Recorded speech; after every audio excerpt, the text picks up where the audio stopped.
mic was so high, I literally almost got bonked in the head. Hi, don't forget to Chad Wreck to show us Thing of 3. Feels like Game of Thrones and Winterfell right before the big battle. Hey, I'm just glad we got this like soon. You know, part of me is like, I kind of wish to give us a little bit more time, but at the same time, it's just like with Xenoblade 3, Monolith has been like on top of it, period. Only thing is, I'm sad about I didn't get my Shania analysis video done before this, and after this is out, a lot of people probably, the performance of a video like that probably won't be as high, simply because of, you know, probably the performance of everybody wants like, you know, feature redeem stuff, but I could always do feature redeem character analysis. You know how it is. Hi Fiona. Still my favorite, by the way. Now what was I doing? What was I doing last? Huh? Why am I here again? Oh yeah, well, let's all bring in their A game. They really are. It's actually kind of ridiculous. Like, first we get Xenoblade 3 a week early. No, not a week early. 2 months early we get Xenoblade 3.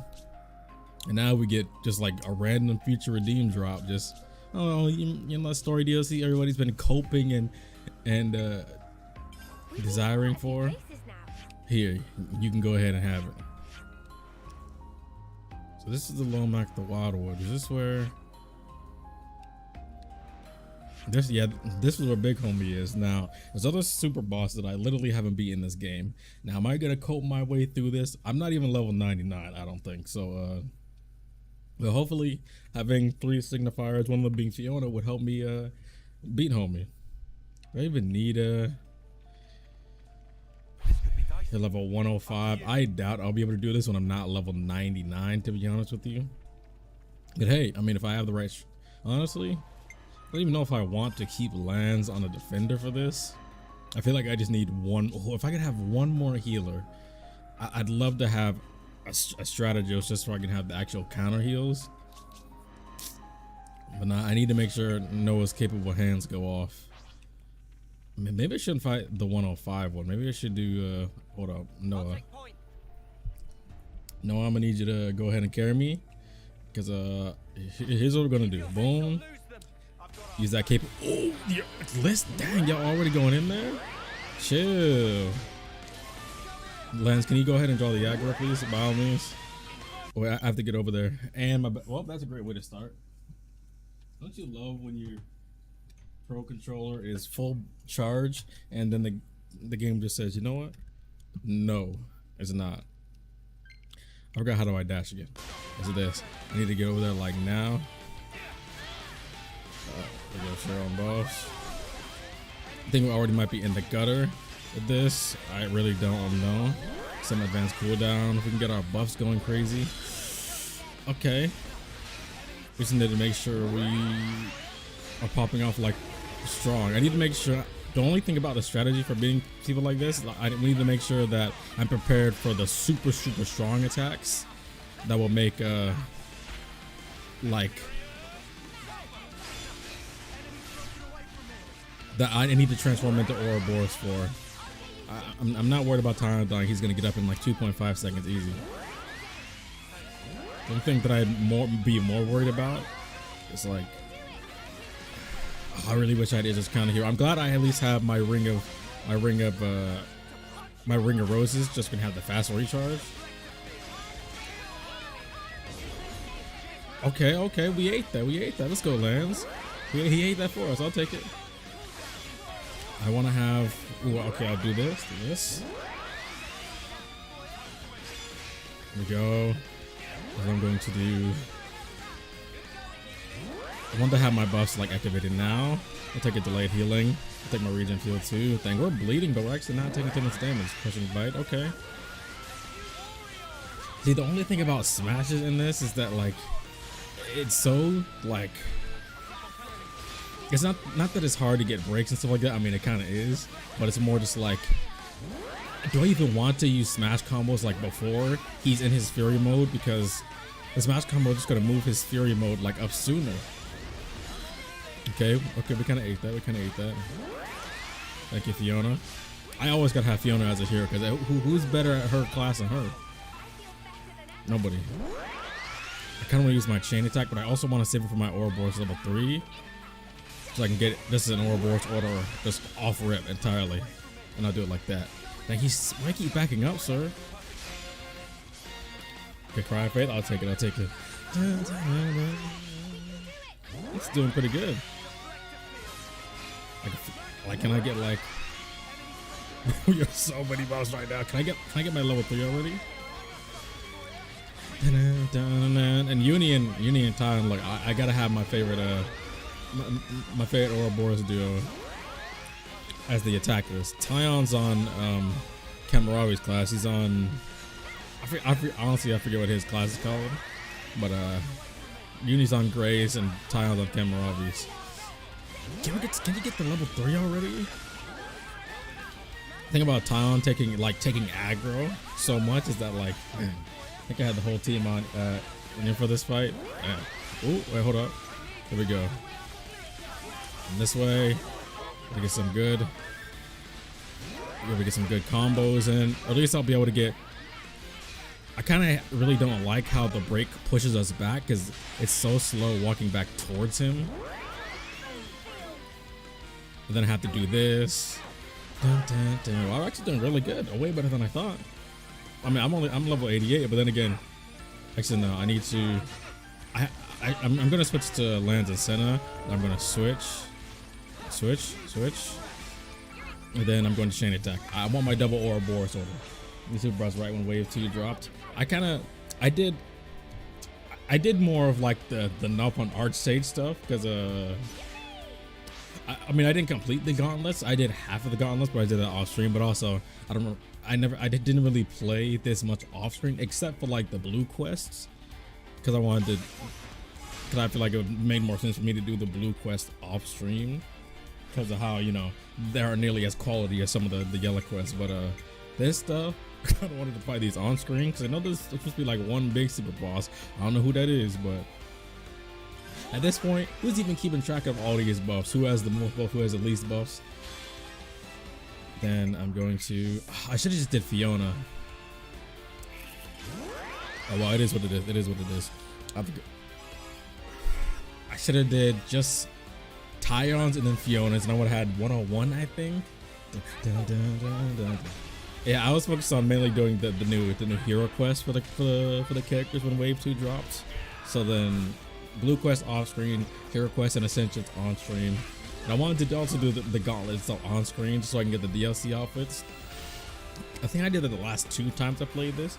I still need to get the other half of them, but they just take so long. Not that that's a bad thing, because hey, good for me.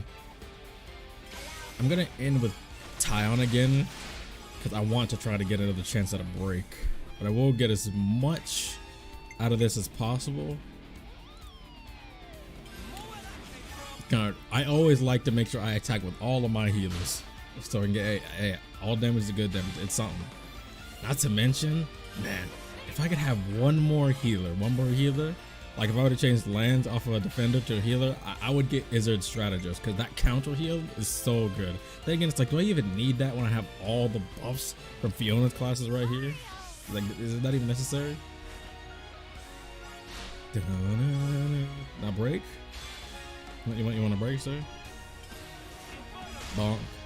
Yeah, you resisted. Well, he hasn't done really.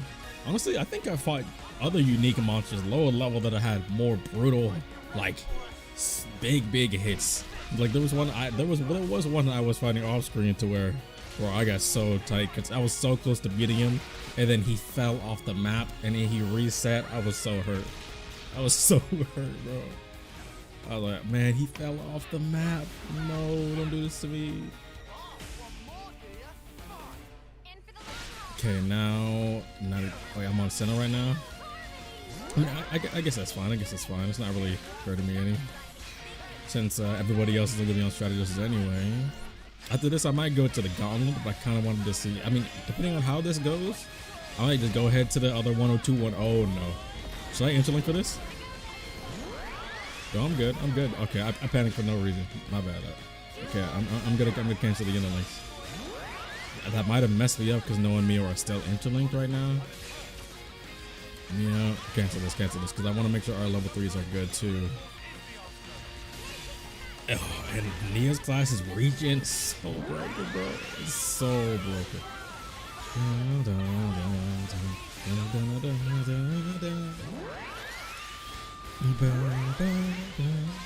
Honestly, I really want a future redeem to be.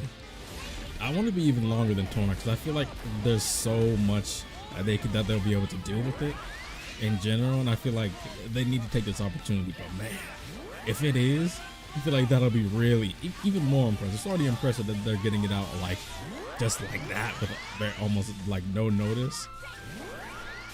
Except just like, hey, 1 week to this fabled big story y'all been looking for. Oh, okay, no, we eating that. We're taking mad bleed, but Nia's regen is like going crazy. Hey, she is the best healing blade. At least lore wise. He hasn't done any really big crazy attacks. As long as we stay like this, I think I'll be good. Eternal Flame, okay, that's not bad. I was gonna chain attack, but it seems we're eating this.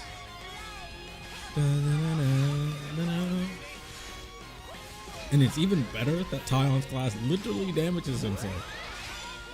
And he's still able to keep up, man. And he draws aggro too.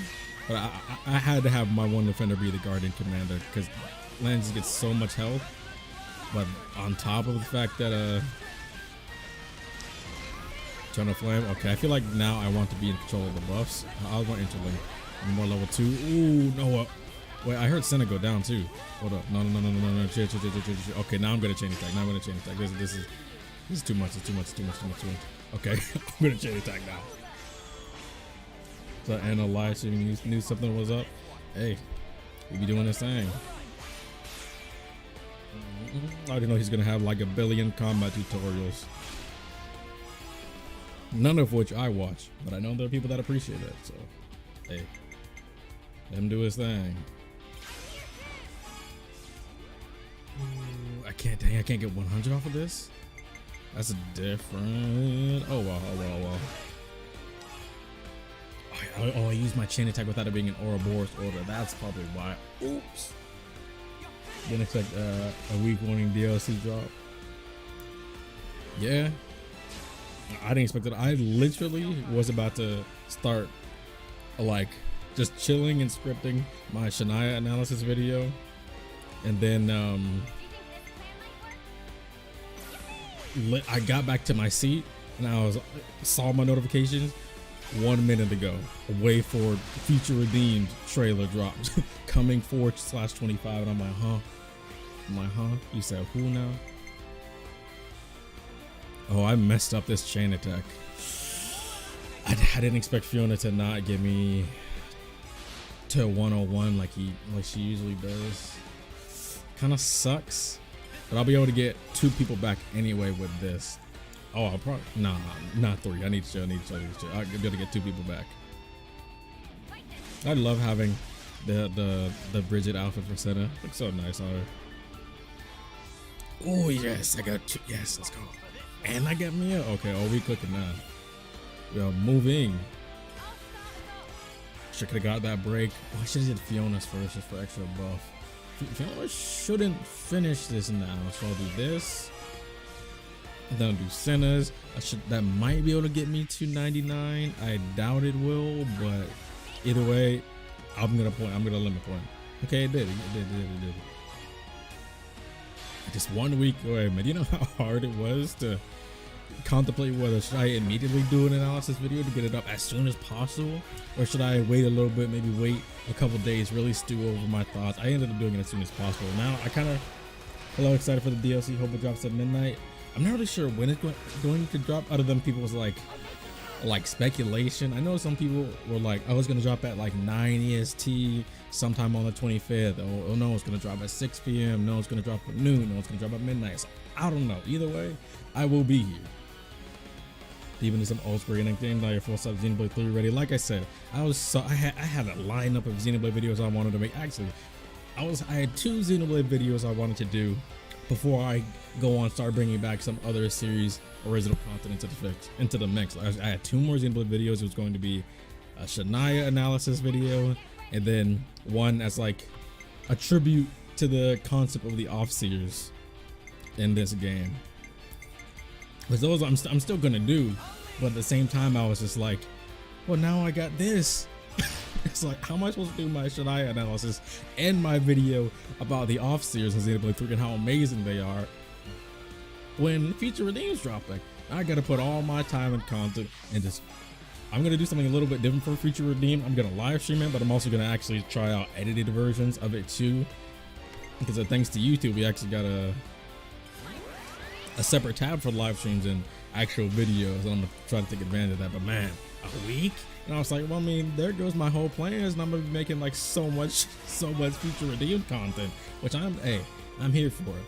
I love Xenoblade, and y'all have been showing good love on the videos. Hey, check out my ranking every lyrical song in Xenoblade Chronicles video if you haven't already. That was a lot of fun. Which now, because of Feature Redeemed, I heard the trailer. There's a new lyrical song in that one too.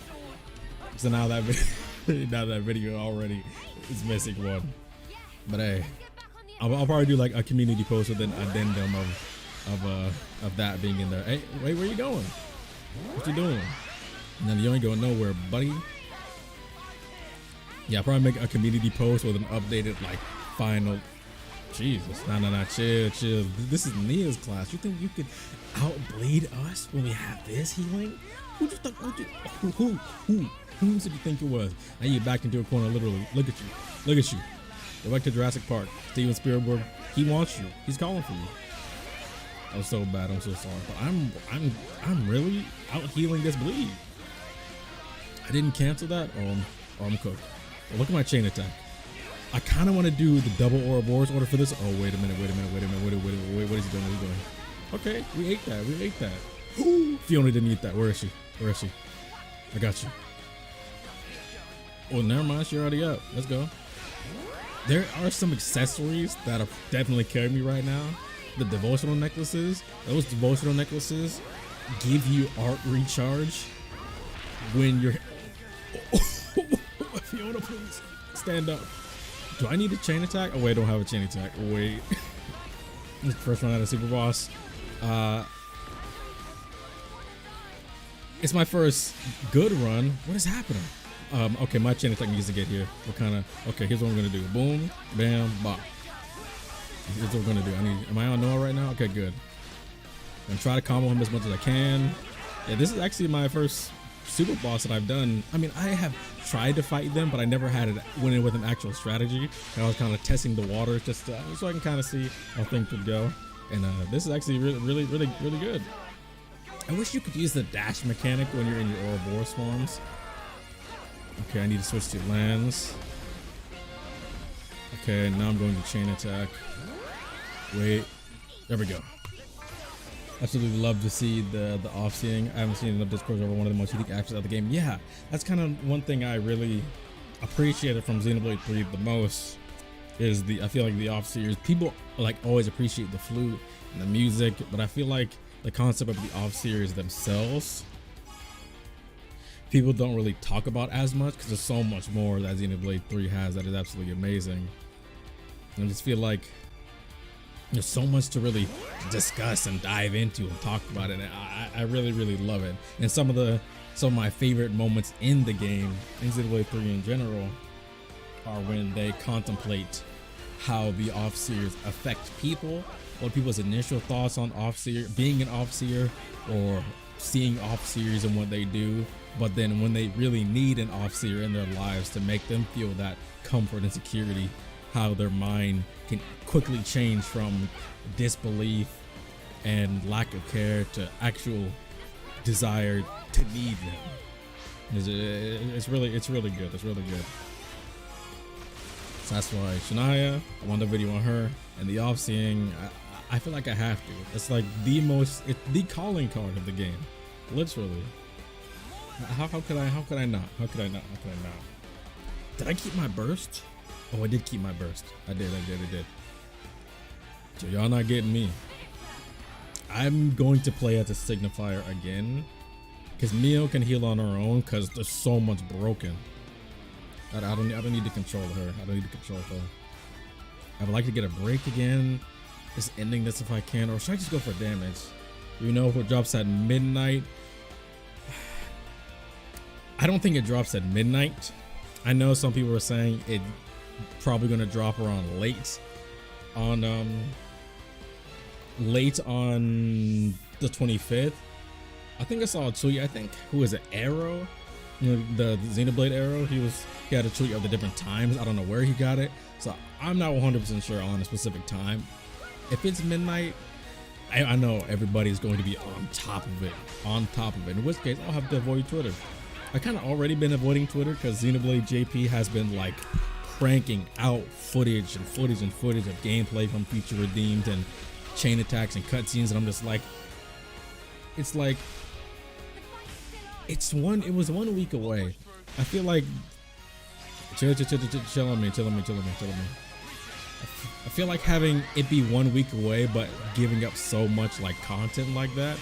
I mean, I know a lot of people are going to be into it. A lot of people are going to watch it and get hyped. But me personally, it's just like, if it was like months away, that's different. Oh no. Who's down? Where is it? Where are they? There we go. Oh no, we're good. I can focus. Please, my auto attacks. Auto attacks? I can't get my auto attacks. Can we just flying? There's no way. And somebody speculation means, and I'm like, come on. Yeah, it's like, look. Okay, now what is happening? Okay, is everybody up? Are we good? Mio? Oh no, why am I drawing aggro lands? Are y'all good over there? Okay, we're good. This is getting a little spooky, and we're not doing anything different. I think I just got off guard a little bit because I stopped playing a Signifier. I need to get everybody healed up. I should be playing Mio right now. I should be playing Mio. Where are you? You aren't auto attacking. What type of auto recharge? Oh nah. Chill. He's doing it again. He's doing it again. I can't get auto attacks like this. Okay. Oh, I can. Let's go. Yeah, right. I have far too much sport on Twitter. I had to stop getting on Twitter. Personally, the story to forget what I adore. So yeah, it's like there's so much. And the official Xenoblade accounts too. Wait a minute. Hold up. Wait a minute. He's about to hit his danger. Oh, Tyon, can you please get a break before I go into my chain attack? Oh, if I can get all... No, I'm not going to get all three of my level. My Ouroboros forms. If he tries... Okay, we're good on this one. This attack doesn't do much to us. So we're good. Crushing bite. Oh, not now he's embraced. Tyon died.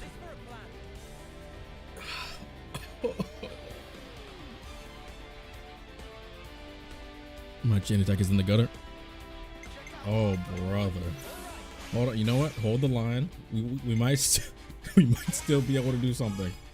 I can't get a combo starter, but hold.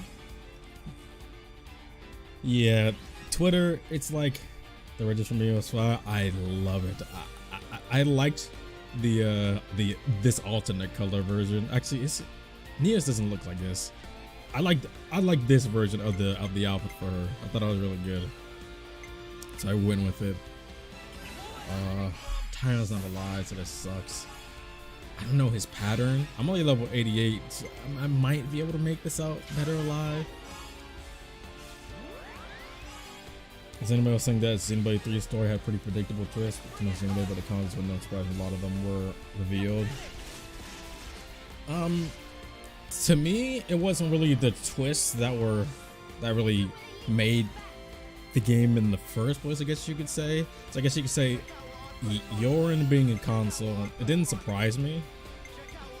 And Chris being a console didn't surprise me. Because it's sort of a trend and it's sort of a theme with the game to where it's like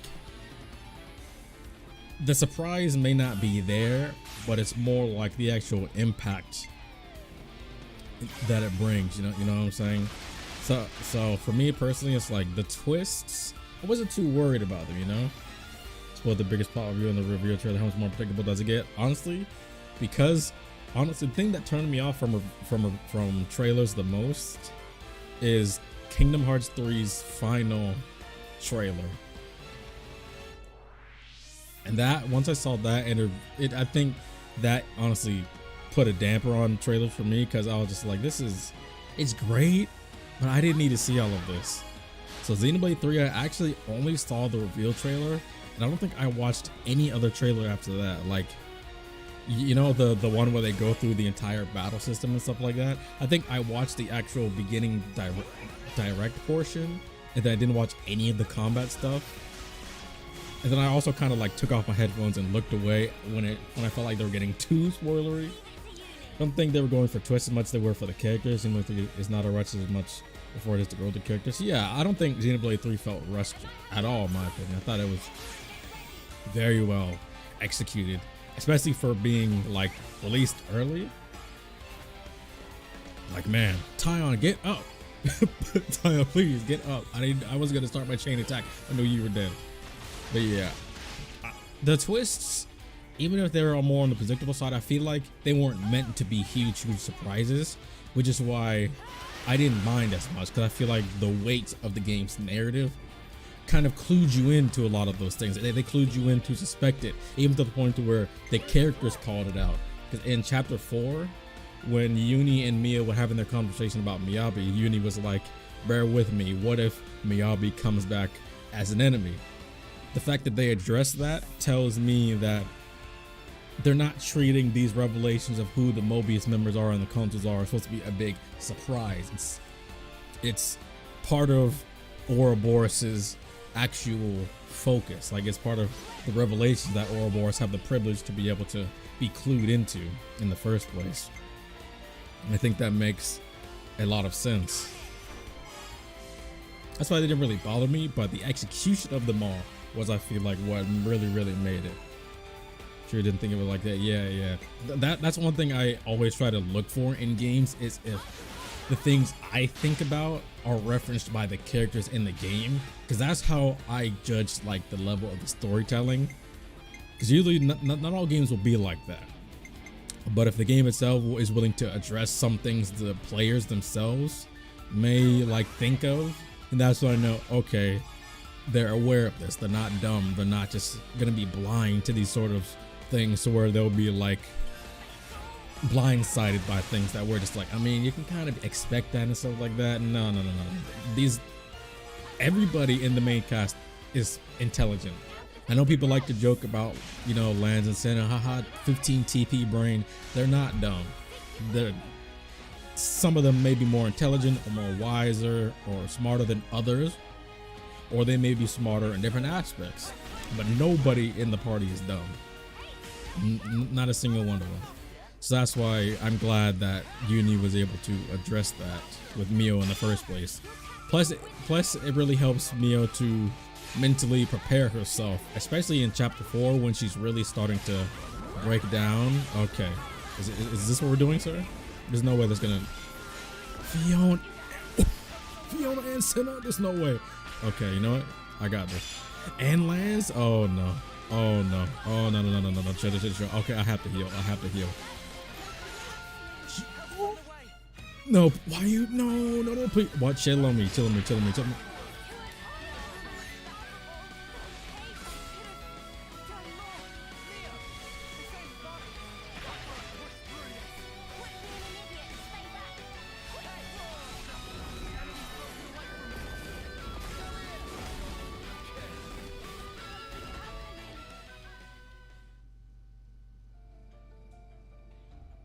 I can't believe I wiped.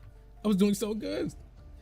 Ty and Noah may be the smartest in the party, but never sleep on Lance or Senna. They were literally risked their lives to hit the party from in. Yeah. I mean, did you see what they actually got in? Like, in would have been dead. I mean, they would have been dead too, but they actually had in. Like, he was done for. Oh no, don't come on, man. Don't skull emoji me. I'm in enough pain as it is. Okay, here's what we gotta do. Abuse this capable hands. Ethel, thank you for this. I appreciate it. Hold on. Let me buff before I actually engage you in combat. Chill on me. How do we start it with so many buffs? Uni? There's no way. Thank you. And why do you have aggro? Lance, if you don't, ooh, Lance, ooh.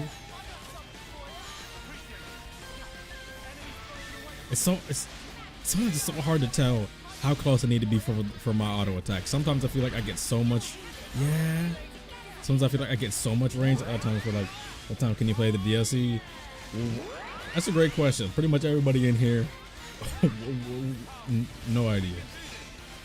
A lot of people think night tomorrow. Some people are assuming it's gonna be like midnight. A lot of people want it to be midnight, which I can't blame them. And so far, I don't think there's been any official like timetable release, which is surprising because they just threw this whole announcement out of nowhere on us. So y'all not gonna give us a schedule either.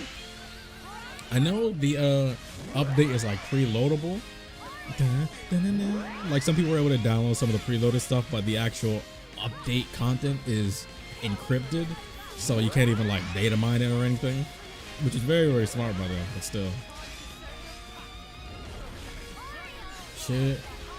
Can I believe the quality of the game's model itself can drop consistently? They released Xenoblade 2, Tournament, Definitive Edition, Xenoblade 1, Future Connected, Xenoblade 3, and Future Redeemed between Breath of the Wild and Tears of the Kingdom. Bro, there's a really funny picture that I saw of the Xenoblade timetable and the Persona timetable, how between Xenoblade 2, Definitive Edition, and Xenoblade 3, you got 3 different versions of Persona 5. And there's still no Persona 6. Still. And I saw that picture and I just fell out. I was laughing so hard because I was like, that's true. You have Xenoblade 2 S-tier JRPG, Xenoblade 1 Definitive Edition, a beautified version of an already S-tier JRPG, and you got Xenoblade 3, and it released 2 months early, and now this out of nowhere? Come on, son. Who's doing it like Monolith on? And they work on games like Breath of the Wild and Tears of the Kingdom, and they make games like Mario Kart 8 Deluxe look and run as well as they do. It's like, come on now. Monolith is like different. Lance, are you good back there? I think Lance in particular is such an overlooked character. He's consistently a great foil and deep character in his own right. Not to mention always first in line to protect anyone and everyone. Yeah, that's one thing I really appreciate about Lance as a character, is that like he's not like the dumb best friend or the dumb like sidekick.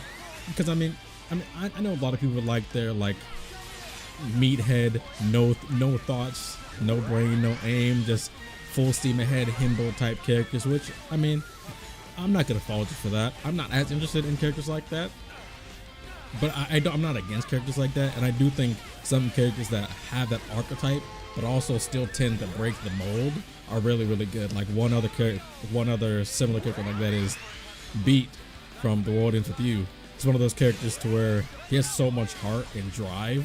He's not the smartest, but he honestly defies that like expectation of him not being the most smartest individual by being very wise, like beyond what people expect. And nobody like will clown on him for his intelligence or his thought pattern or anything like that. It's just they give him his credit. And I definitely, one thing I appreciate about this game too is that like it doesn't feel like any of the characters were left out. It really felt like Ouroboros got such nice treatment all around. Of course there's wait Mio, you got that Mio? Thank you. I felt like they got such good treatment not all around. Now that isn't to say some characters couldn't have gotten more. Like I still wish Senna had some more like input and involvement in her own side story. But then I feel like a lot of people know that because I ran a poll a while back about everybody's favorite side stories. And of course Tyon's one. I mean, of course. That's my goat right there. That's my favorite character. But a lot of people had commented saying that they would like to say Senna's simply by how great it was and how great of an antagonist Shania is, but because of Senna being like outshined in her own like ascension, it wasn't it's hard to give it to her when Tyon's pretty much outdid everybody's in that level. And I really like Lance as a character so much. It's like he's really like he's like Ryan and Zeke, but also more. because one thing I really always liked about Zeke is that Zeke wasn't dumb either. He kind of like, I guess you could say, takes the almost role of like the almost himbo type character, but he's not dumb. And I really liked the moments.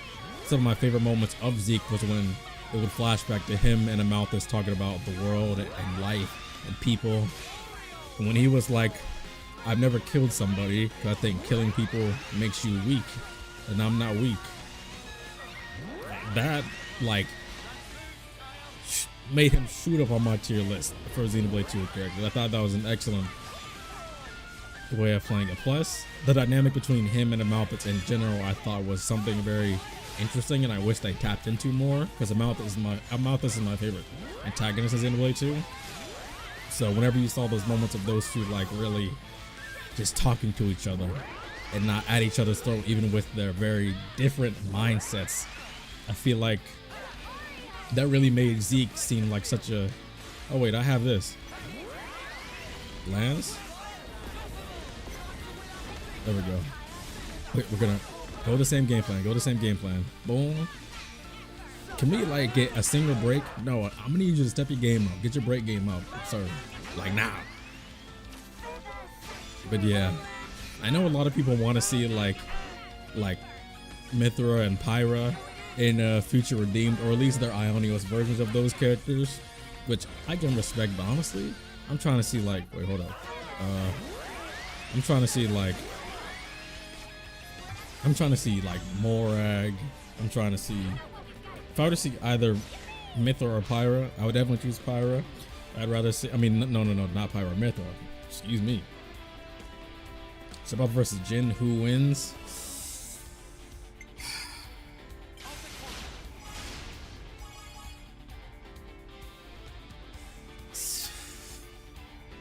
As powerful as Jin is, I'm not sure if he can take Sephiroth, to be perfectly honest with you. I don't know. That's battle wise or as characters? Good question. But I'm pretty sure he means combat wise, but still good for clarification. That battle wise to complete solos, yeah. I was thinking like, as strong as Jin is, and he is the most powerful conduit blade, but Sephiroth is too strong. Sephiroth is too strong. It's actually insane.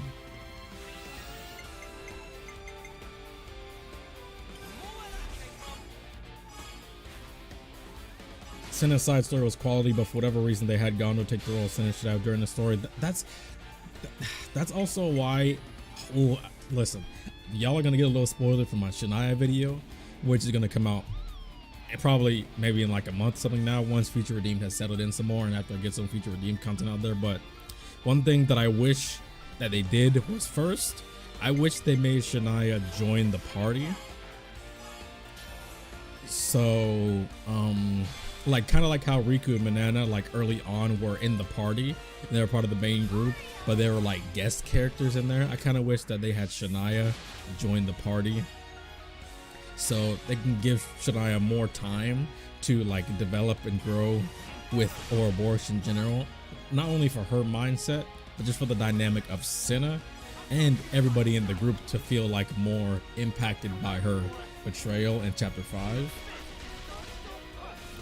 But also I feel like it would have, maybe she would have had a good class too, but maybe she would have been a good hero. She's not even necessarily leading a hero quest, but just a good party member. Plus she could still spy and report to the city, being within the Ouroboros group, until she's getting more screen time for she running her old character. But I mean, but that's what I mean. If they added her in the party, like kind of like a guest, like Riku and Manana were earlier on, then they could have avoided Senna being upstaged in her arc. I didn't mind the way they handled Shania in Senna's side story. I thought the whole side story in general, Shania's character arc in general, were excellent. I thought they're all excellent, but Senna got upstaged because Gondor's the one with the stronger connection to Shania, even though they all share a trio of connectivity. It's like both Senna and Gondor are really big foils for Shania, but Gondor is a stronger one, so it makes more sense for Gondor to be the one to close out this chapter. It makes more sense for Gondor to be the one to put the nail in the coffin, even as much as it hurts her to do so. It makes more sense for it to be Gondor. But if you allow Shania to join the party, then you could have had more reason to have Senna be in the forefront, because I don't think it would. I think it's better to have it the way it is rather than have Senna do what Gondor did in her side story. Like, you know what I'm saying? I feel like it's better that they're just like, you know what, we acknowledge we didn't give Senna as much as she could have with Shania in her in the game, but we're gonna make sure we do it right with what makes sense. I'm glad that they just didn't make it Senna, even though Gondor would make more sense. Jesus, Lance, you good? Dang, I just got stepped. I just got stepped on. Chill on me. But yeah, I think if you made Shania join the party, it would have given her more conflict with what she really wanted to do, like internally, but then also would have made the impact of her betrayal in chapter 5 and what she does to herself in chapter 6 that much more heart-wrenching, not just for Senna, but for the entire party. I mean, listen, we have enough hurt in chapter 5 to 6 in general already. I mean, come on. We have enough as it is, but still, imagine that extra layer. Jesus, that would have been something. But yeah, I really love Senna's side story. I just wish Senna got more from it, because it is her side story. And the only other way to alleviate that is to have that have actually been Gondor's Ascension quest, and then have it be Gondor's Ascension quest, but you give Senna something completely new for her side story. Yeah, so I think if you're not gonna put Shania in the party, what they should have done is, because I'm so glad Chain Attacks let me pause, because I'm trying to fight and not die, but how they should have alleviated it if they weren't gonna have Shania join the party is give Senna a completely new side story, an original one. What would you do with that? I don't know. Figure it out, but make what Senna's current side story is Gondor's Ascension quest, and then do away with the Turkin family quest. Now, don't get me wrong, that's not to say the Turkin family quest wasn't really good. It was really good, and it tugged at the heartstrings, and I think it definitely did contribute to Gondor's character in general, both in a fun way but also in a very serious way, because you always see, when it comes down to it, as loudmouth and like blunt and like potty mouth that she may be, she does care for people wholeheartedly, and that's the honest to God truth. But I'd rather have that Senna's side story be Gondor's Ascension and Senna get something new, because that way you can have Senna still be part of Gondor's Ascension, but Gondor still put the nail in the coffin for Shania's arc, but still have Senna have something where she's dominantly in. Shania joining the party would have hit much harder. You're right. I mean, Mamba had a deflect from the start, but he was with us. It still hurt. Yeah, it sucks for Mamba. Honestly, I'll be real. I don't think, honestly, did I call out Mamba dying? I think I was too focused on Yoren and that flashback to really think about all the death flags that they were sending up. Or I might have been too busy thinking about how epic the boss music was, because I was right after the scene where you first hear the boss battle theme. I don't know if I mentioned the death flags in my playthrough, which my whole playthrough of this game is on this channel. But yeah, I don't know if I called that out, but man, you still didn't want to see Mamba go like that. I mean, even if we ourselves aren't as attached to Mamba as like the characters are, through the characters we understand the severity of Mamba like going out the way he was. Plus, this man got crunched. That's brutal. It's still brutal. And Wamba's gonna be in Future Redeemed. Imagine. Everybody's favorite character, Wamba. It's actually a historical legend. This is Wamba. Everyone, he's dead. He's dead. Imagine.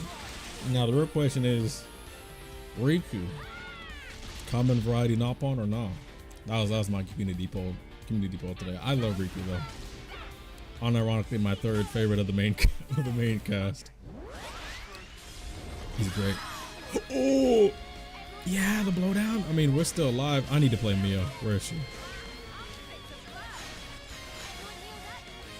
Ta-da. Why can't I move? Okay, I was about to say, why can't I move? We're all bleeding. Okay, he's about to go into his fury mode, so this might be a problem. Lance, please. It's fine. We're good. Tyon? There's no way. I got you. We got this. Oh, I'm so glad I had that devotional necklace. Let's go. Uni, what is happening? Why are you attacking so much harsher when you're not even in your fury mode yet? Okay, I need the region now. Like now. ASAP. Please.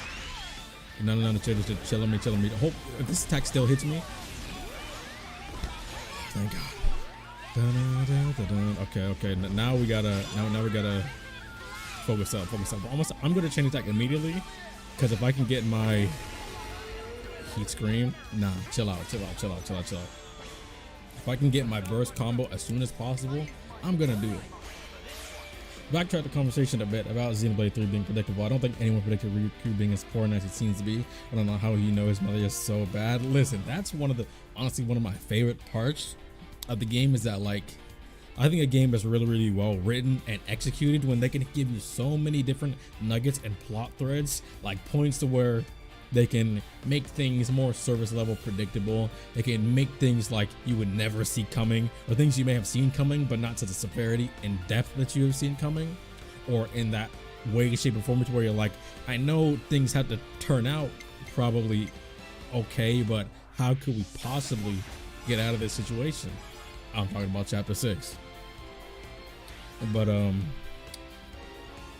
yeah, wait, why did I only get 6-3 for that?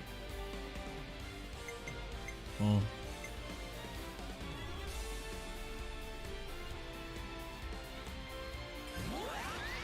but yeah, when you could have that and things that are like almost unanswered, but things that we can like speculate about, especially when future stuff like things like that can make. What I'm trying to say is things like that can really make DLC stories worth it, when you can have so many things that tie into the future, to where when the game is already more than worth its money, its price, but then on top of that you can make the DLC even more worth the price. It's like, come on now. It's like gives you nuggets of story, and it's a prequel too. Here it goes. This is really good. Still haven't gotten a single combo started yet. But yeah, I really want to know, like, what does he know? What does he know?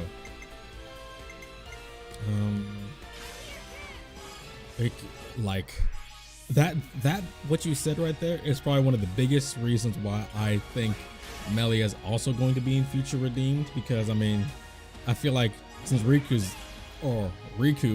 we saw is there, then, and Shoki even mentioned Melee, and that means they're going to have to probably be there in some way, shape, or form. Really? Mio's dodging me? This is incredible.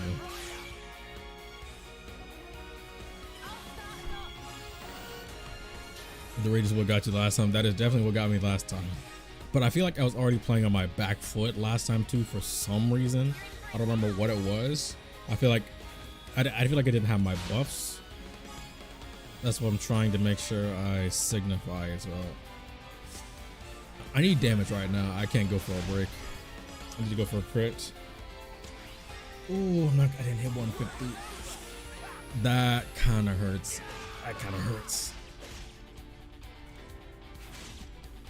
I don't know if this. Yeah, that's chain attack. Thanks, Mio. I was thinking she was going to show up like earlier. That's why I kind of like didn't think about my chain attack too much, because I thought I was like, you know, I'm so confident she's gonna show up earlier. I'll be fine. Wait, hold up. You can need my regen. Need everybody healed. Keeping lands healed up is probably the most important thing I can do right now. Like now. Because if he dies, then everything goes out of whack. Okay. He's the one drawing all my aggro right now. But yeah, I really want to know what Riku was cooking.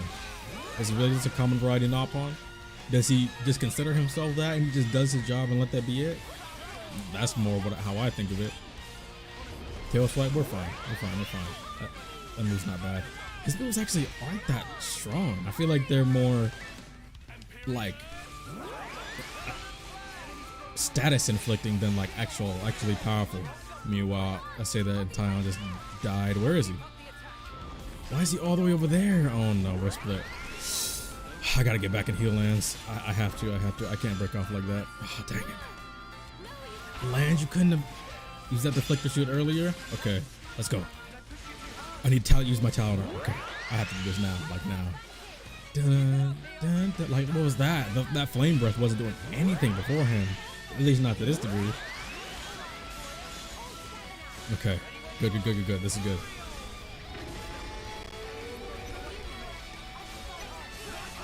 Okay, here we go. This is what we're gonna do. Okay, now we're in this. Boom, I get my level 3 Ouroboros. Yeah, you missed. He's invincible. Why are you invincible? Listen. As long as I get my level 3 up, I'm good. Don't have anything method curious. Wait spears like everyone else chosen are about it one way. Listen, on Twitter, I was getting kind of annoyed on Twitter a little bit because you know, I shouldn't. I mean, come on, it's Twitter. Like, why am I taking it seriously? I'm gonna miss out on my.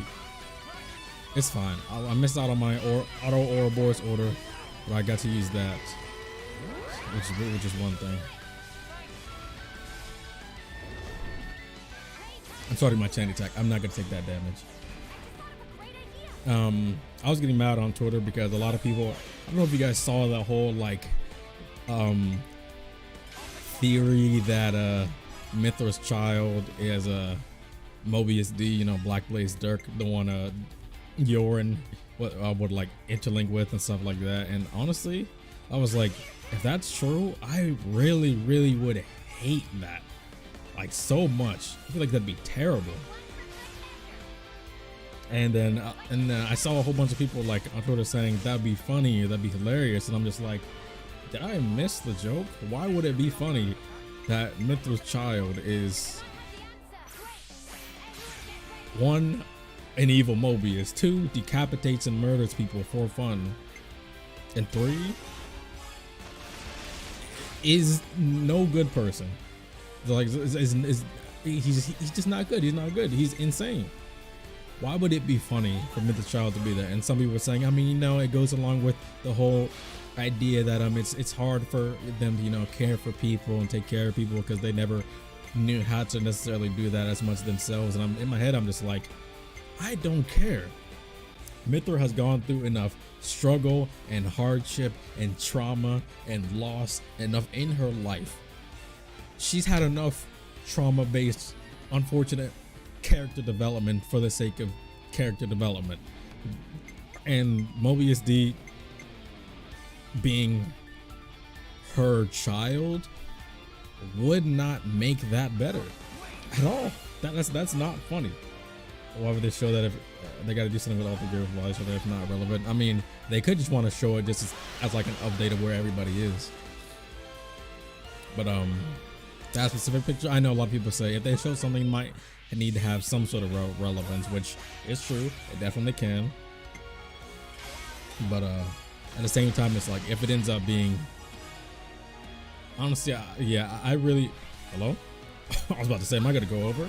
I really would be mad if Mithra's child with Rex was Mobius D. I mean, it's not like the evidence that people have as for that theory is a whole lot of actually stuff that holds weight to it. It's a whole bunch of like circumstantial stuff, like her artifice has like horns and Mobius D has horns. They both have blonde hair. It's a bunch of small stuff like that. and I'm just like, I don't care. None of that really holds much of any weight or water to make me think, oh yeah, that's gonna work. Yeah, guys, it's gonna happen. No. I don't want it. Don't think it's actually gonna happen. And if it does, I will be upset. Where's everyone these days? Incredible. I mean, you saw them kids are all about the same age. I'm just saying. I'm actually curious. Are there any far-fetched series you believe about Xenoblade or any Xenoblade for that matter? Far-fetched. I feel like I've had them, but now that I'm on the spot, I'm just like I can't think of anything. I think my I have to think about that. As soon as I get reminded of what exactly I thought of, I'll say it. But man, I think the biggest, I kind of mentioned, I mentioned it in like at the beginning of my analysis. It was really just the theory of how the Ouroboros works when they die.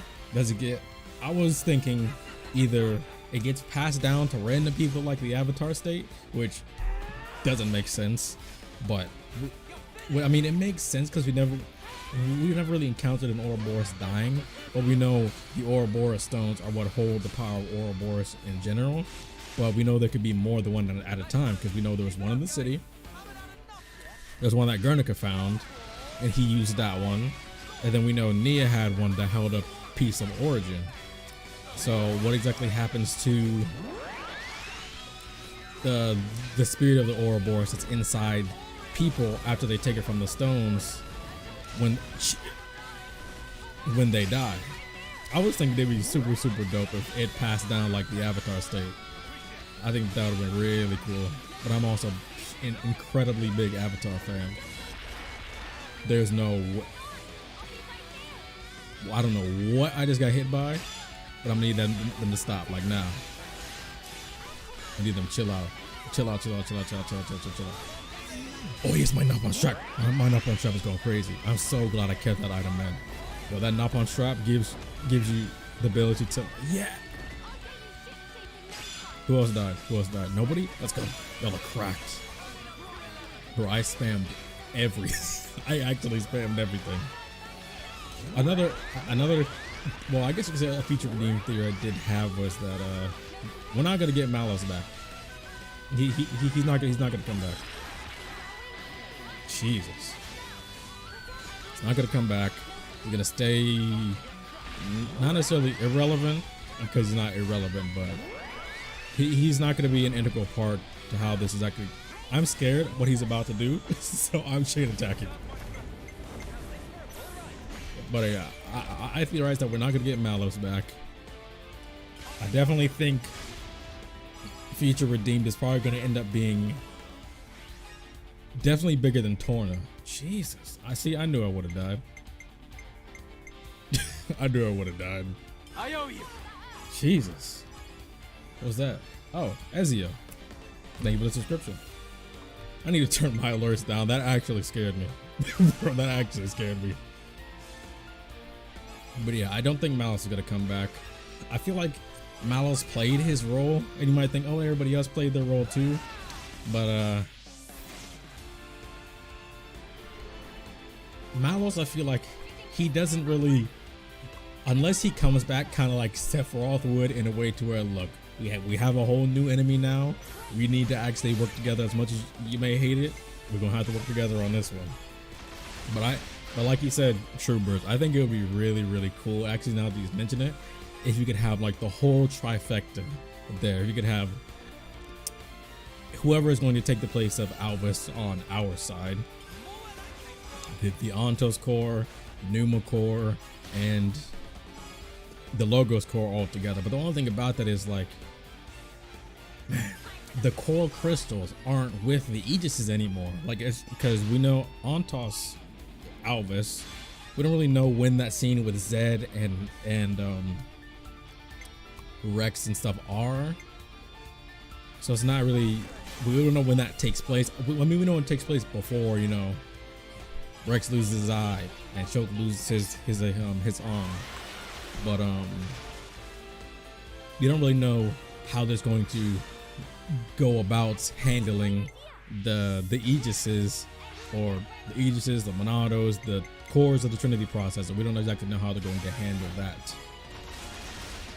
given that Glimmer has Numas, Nile seemingly has Ontosses, but also A has Ontosses. So it's like,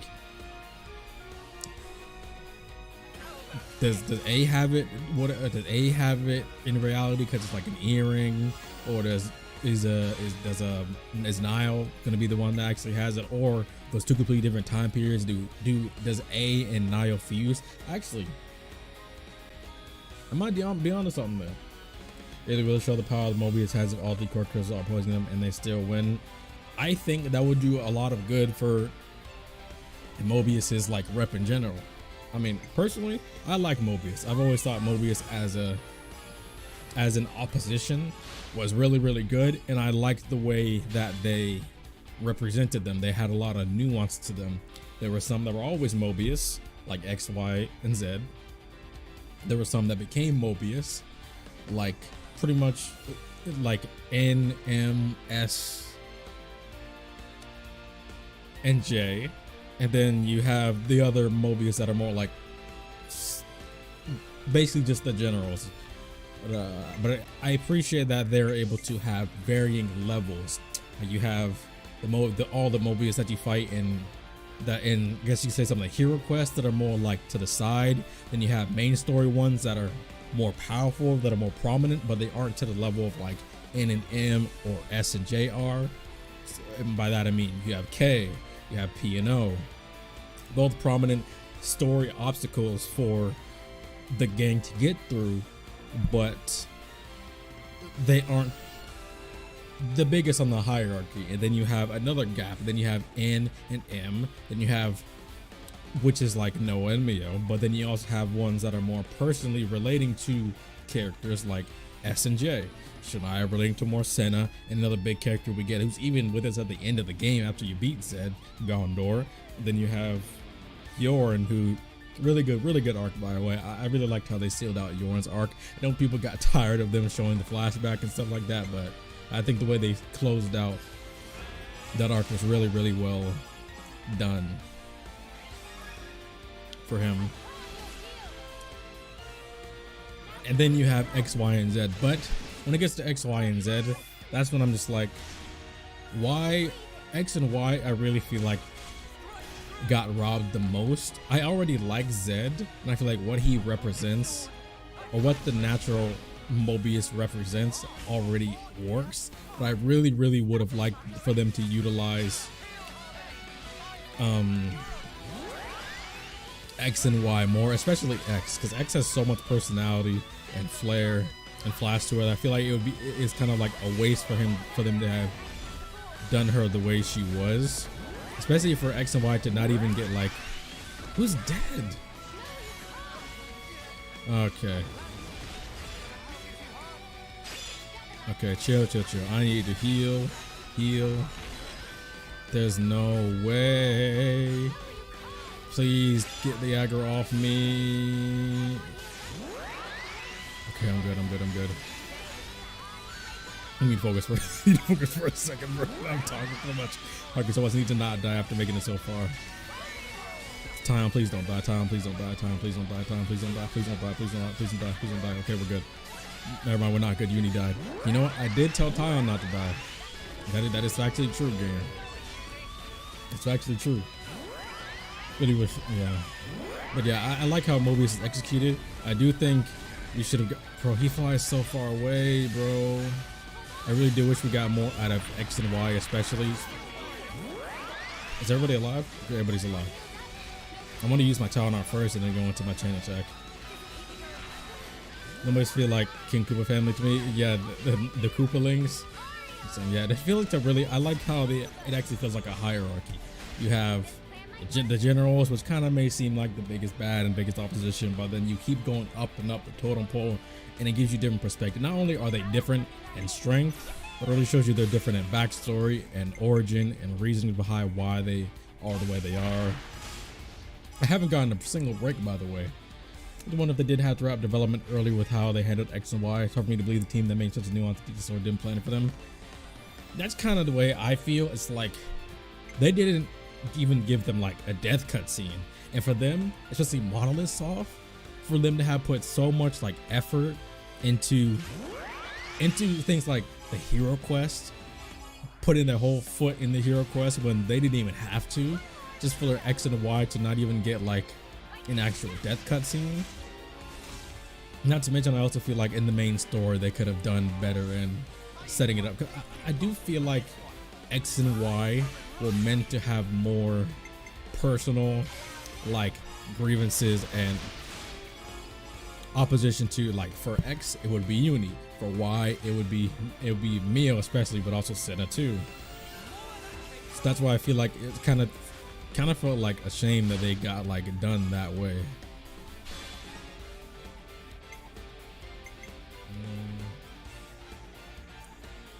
I can do this just because I want to. So for them, yeah, like for them to be so extra and things like the hero quest and side quests when they really don't need to, I'm just like, really, man? It's really a shame, especially X. Y also was really interesting. So for them to only have been, X got a little bit more because she got to be in an actual big integral part in the main story. Please, what is this? Oh, 99? Or am I over White 101? Oh, it's 99. Oh, I'm so good at this game. I'm so good at this game. Okay, let me actually make sure I heal. I feel like I should get my regen, but then I need to actually heal. But yeah, I don't know if they wrapped the development early rather than it was just being what they intended for. Like they might have just simply intended for X and Y to have gone out that way, and because maybe they didn't want to give X and Y the actual luxury of a death scene, because maybe the characters, maybe Uni already had her last words with X and she didn't want to give her the time of day, and then Y, maybe Mio and Senna didn't want to give Y the time of day, and boom, boom, boom, you're done for, you're dead. I'm moving on to Z. But then, why give them those after battle like final words? You know what I'm saying? Those final words that they both had. Like, why give them that? And some of them interesting phrases. Like, Y had a really interesting one. I mean, I don't really remember what it says, but I remember it being pretty, like, almost like he was not regretting his actions, but really digging deep into, like, huh. So you guys really did end up doing it in the end. I don't need to do anything about this yet. I'm good. Jesus Christ, where are you, Tyon? Where are you, Tyon? Oh, he's already up? No, I didn't. Never mind then. Excuse me. Y'all are good.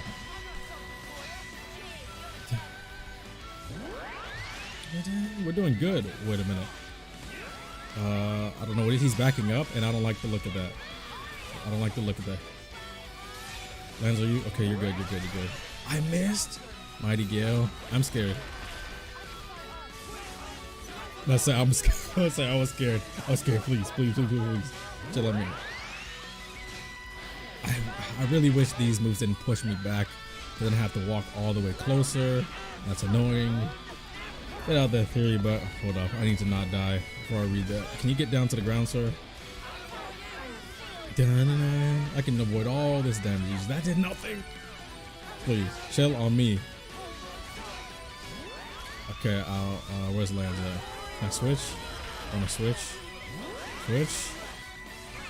Switch. Like I said, I really wish you could dash in these forms, but you cannot. Okay, now to go back to playing as Mio, because I need to make sure I am healed that way. Who had the Talonor? Who had the Talonor? I don't know who had the Talonor, but I need it. Oh, Mio's dead. No, get me out, please. Let's go. Let's go. We're in there. It'd be a shame if I accidentally put my weapons away. Okay, chill on me. Fiona, get up. Cause she's up. Let's go. I need to use my chain attack. I'm doing it. I don't care. Okay.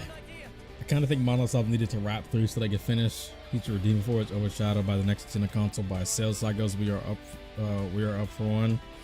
That is true. A lot of people do think that we're due for a new system, but the only thing that I've kind of been suspecting about why they haven't been like as pushy with the next console, whether it's going to be a Switch 2 or something else, is the fact that one thing about Nintendo is that it was almost going like every 3 years when they were putting hello. Oh brother, get me out of here. It was almost like every 3 years that they were bringing out a new console or a new handheld, but the Switch is both the console and the handheld. So maybe because the Switch is both the handheld and the console, maybe they like, I don't want to say fused the departments, or maybe they just really have to do this, or maybe they just like aren't as like desiring for making a new console, simply because the Switch is already doing so successful. It's already one of the most sold consoles like ever made. I don't know if it passed the PS2 yet. Does anyone know if the Switch actually passed the PS2? Either way, Monolith Salt is cracked, completely cracked when it comes to these making these games be managed well on the Switch and run well on the Switch and actually be quality games, and at the same time come out early so significantly. But yeah, I'm not sure if that's why they kind of were pushing these up so much, but and I know some people have said they think they saw Future Redeem, they're like, yo, this should have been in the base game, we should have had this already. I disagree. I know a lot of people were like really thinking, oh, if you have DLC for your game on like launch, then that game actually isn't really worth it. Then we're paying for like an incomplete game. In Xenoblade 3's case, I think Xenoblade 3's base price should have been at minimum 70. Minimum. This game is a steal for 60. A steal for 60. Like, it's actually ridiculous how quality this game is in combat and story and performance. That 98? 91. Okay. Story and writing and performance, and the game runs amazing. It looks beautiful. It's stylish. It's flashy. The VAs did an amazing job, and I feel like with the amount that they wanted to do for Feature Redeemed, I think Xenoblade 3's basic game would have been too long for them to do all of that. It's like, at the end of the day, Xenoblade 3 didn't hold up as Xenoblade 1 and 2 for you. All I hope some DLC to hit that night, and in Grand Sub, one more change. Yeah, one more change to do it. I think this isn't gonna kill him, but he'll be dead after this. Xenoblade 3 is by far your favorite. You only have some clones of the final chapter and a side story carry and story expected to talk enemies. So that's the thing for me, is like all the Xenoblade games are so good to where it's just like, if somebody says, even if they, not just if somebody says one of them is your favorite, I'll always be like, you know what, okay. But any one of them somebody could say they think is the best, and I would entirely understand why they said that. Entirely. Like the level of consistency per game is insane. They're all such high level JRPGs. Even Xenoblade 2, at first I wasn't like as I didn't listen, I still really like Xenoblade 2 at first, but I didn't respect it and like it as much as I do now after going back to it. I was like, okay, you know what, I was tripping the first time I played this game. I already thought it was really good, but going back to it, I was really just like, man, this game is actually S tier at JRPG. One big thing that really changed that for me, kind of goes back to what I was talking about earlier, was Zeke, Amalthus, and there was one line that Morag said, and I forget what chapter it was. It was when they were first getting to Endor and they were going to meet Amalthus. Okay, chill. I'm gonna focus before I finish my thought. I'm not trying to lose this now. Ain't no way. Mighty Gale, I don't know what this is. Should I interlink for this? Okay, no, I'm good. I'm not close enough for this. Okay, we're good. I'll finish my thought after this. I'm not trying to lose. There is no. Oh, wait, Mio's. I'm still alive. Wait, let's go. I should have interlinked. He did it twice. He did it twice. Lance, please carry. Let's go.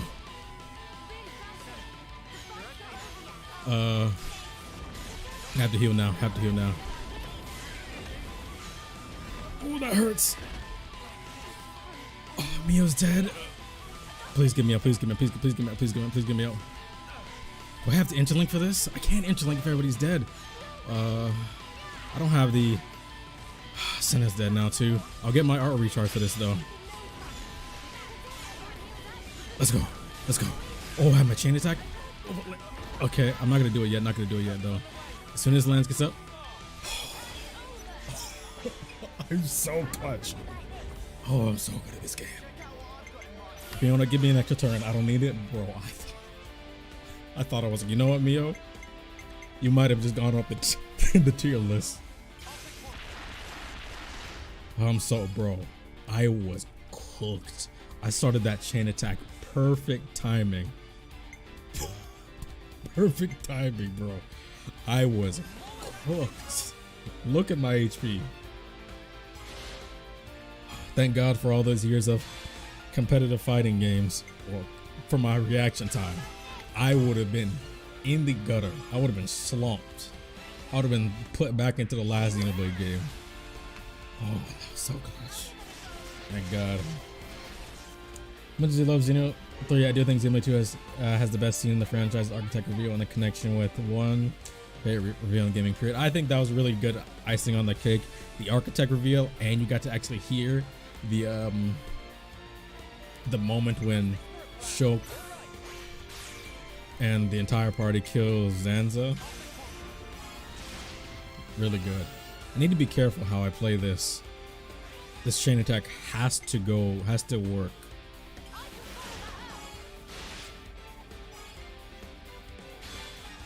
Okay. It's not out of the woods yet. I'm gonna have to interlink everybody after this is over. But I was gonna say was there was one scene in Xenoblade 2 that really, going back to it, brought the game up a whole bunch. That was the scene. Oh, let's go. It got me out. Never mind, I won. And that was the scene when they first get to Endor, and then they're on their way to meet a Malthus, and then I forget who asked to Morag, but they were like, "Hey, I had to get to kill my favorite character." I forget who asked to Morag, but they were like, you know, you're part of the Imperial Army, you're the Special Inquisitor. So why aren't you, like arresting us right now or taking us back to Mor Ardain? And she was saying that because of Adam, and they were like, why because of Adam? I mean, you don't know him or anything like that. And she was saying like it's because that sword is a huge representation of hope for the people, and Rex having that means everything. And if she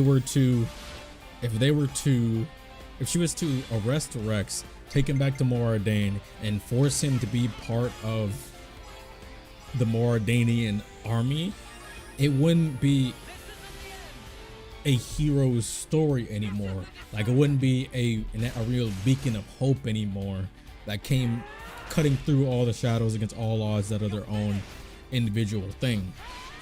It would be not a hero story anymore. It would be a military operation, and that would be way different in the eyes of the people. Let's go. Can I just hit the wait, I don't even, never mind. Hold up. I don't have it activated. Wait a minute, that's embarrassing. Wait. Here we go. Boom. Let me hit the. Yes, sir. I thought I turned on my soundboard, but apparently I didn't. Y'all get the point, man. Shut up. Wait. My bad. Anyway, yeah. If Rex's wielding of the Aegis turned from not a hero story into a military operation, then that would really put a damper on the hope of the world. because that is one really big theme in games like this, where the world's suffering, the world's dying, the world's at war, and you need that beacon of hope. It's not necessarily a cliche, but it's a common trend and it's a common theme. I think it's a really good trend and theme to have. I think it was important that they addressed it too, of why she wouldn't do that. Because I know some people probably would have thought, well, I mean, she came here to capture us and arrest us. Why isn't she doing it now? She's just part of the team, and that's just, oh, Morai joined the party. She's been around long enough. She's not our enemy anymore. But no, it's because making Rex an officer in the army, it wouldn't be hope anymore. It wouldn't be a light in the darkness anymore. It wouldn't be. It would spoil the message of what the Aegis's return represents. For the record, oh, that was my second super boss. I don't know who the first one was, but yeah, I kind of cheesed this, so I already did get the legendary biter. I legit ran past him, walked on the ladder until he drew aggro, and then I got it. So yeah, my bad. Anyway, on to the next. Next is the Aegis C. This was level 105, so the one in the Aegis C should be even easier. Where is that?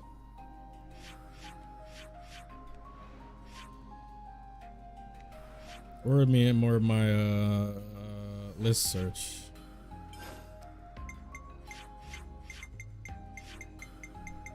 Landmarks. I know that's not a landmark, but where is it? Is it this? Predator's Paw. No, it's not there. It doesn't have an actual travel point.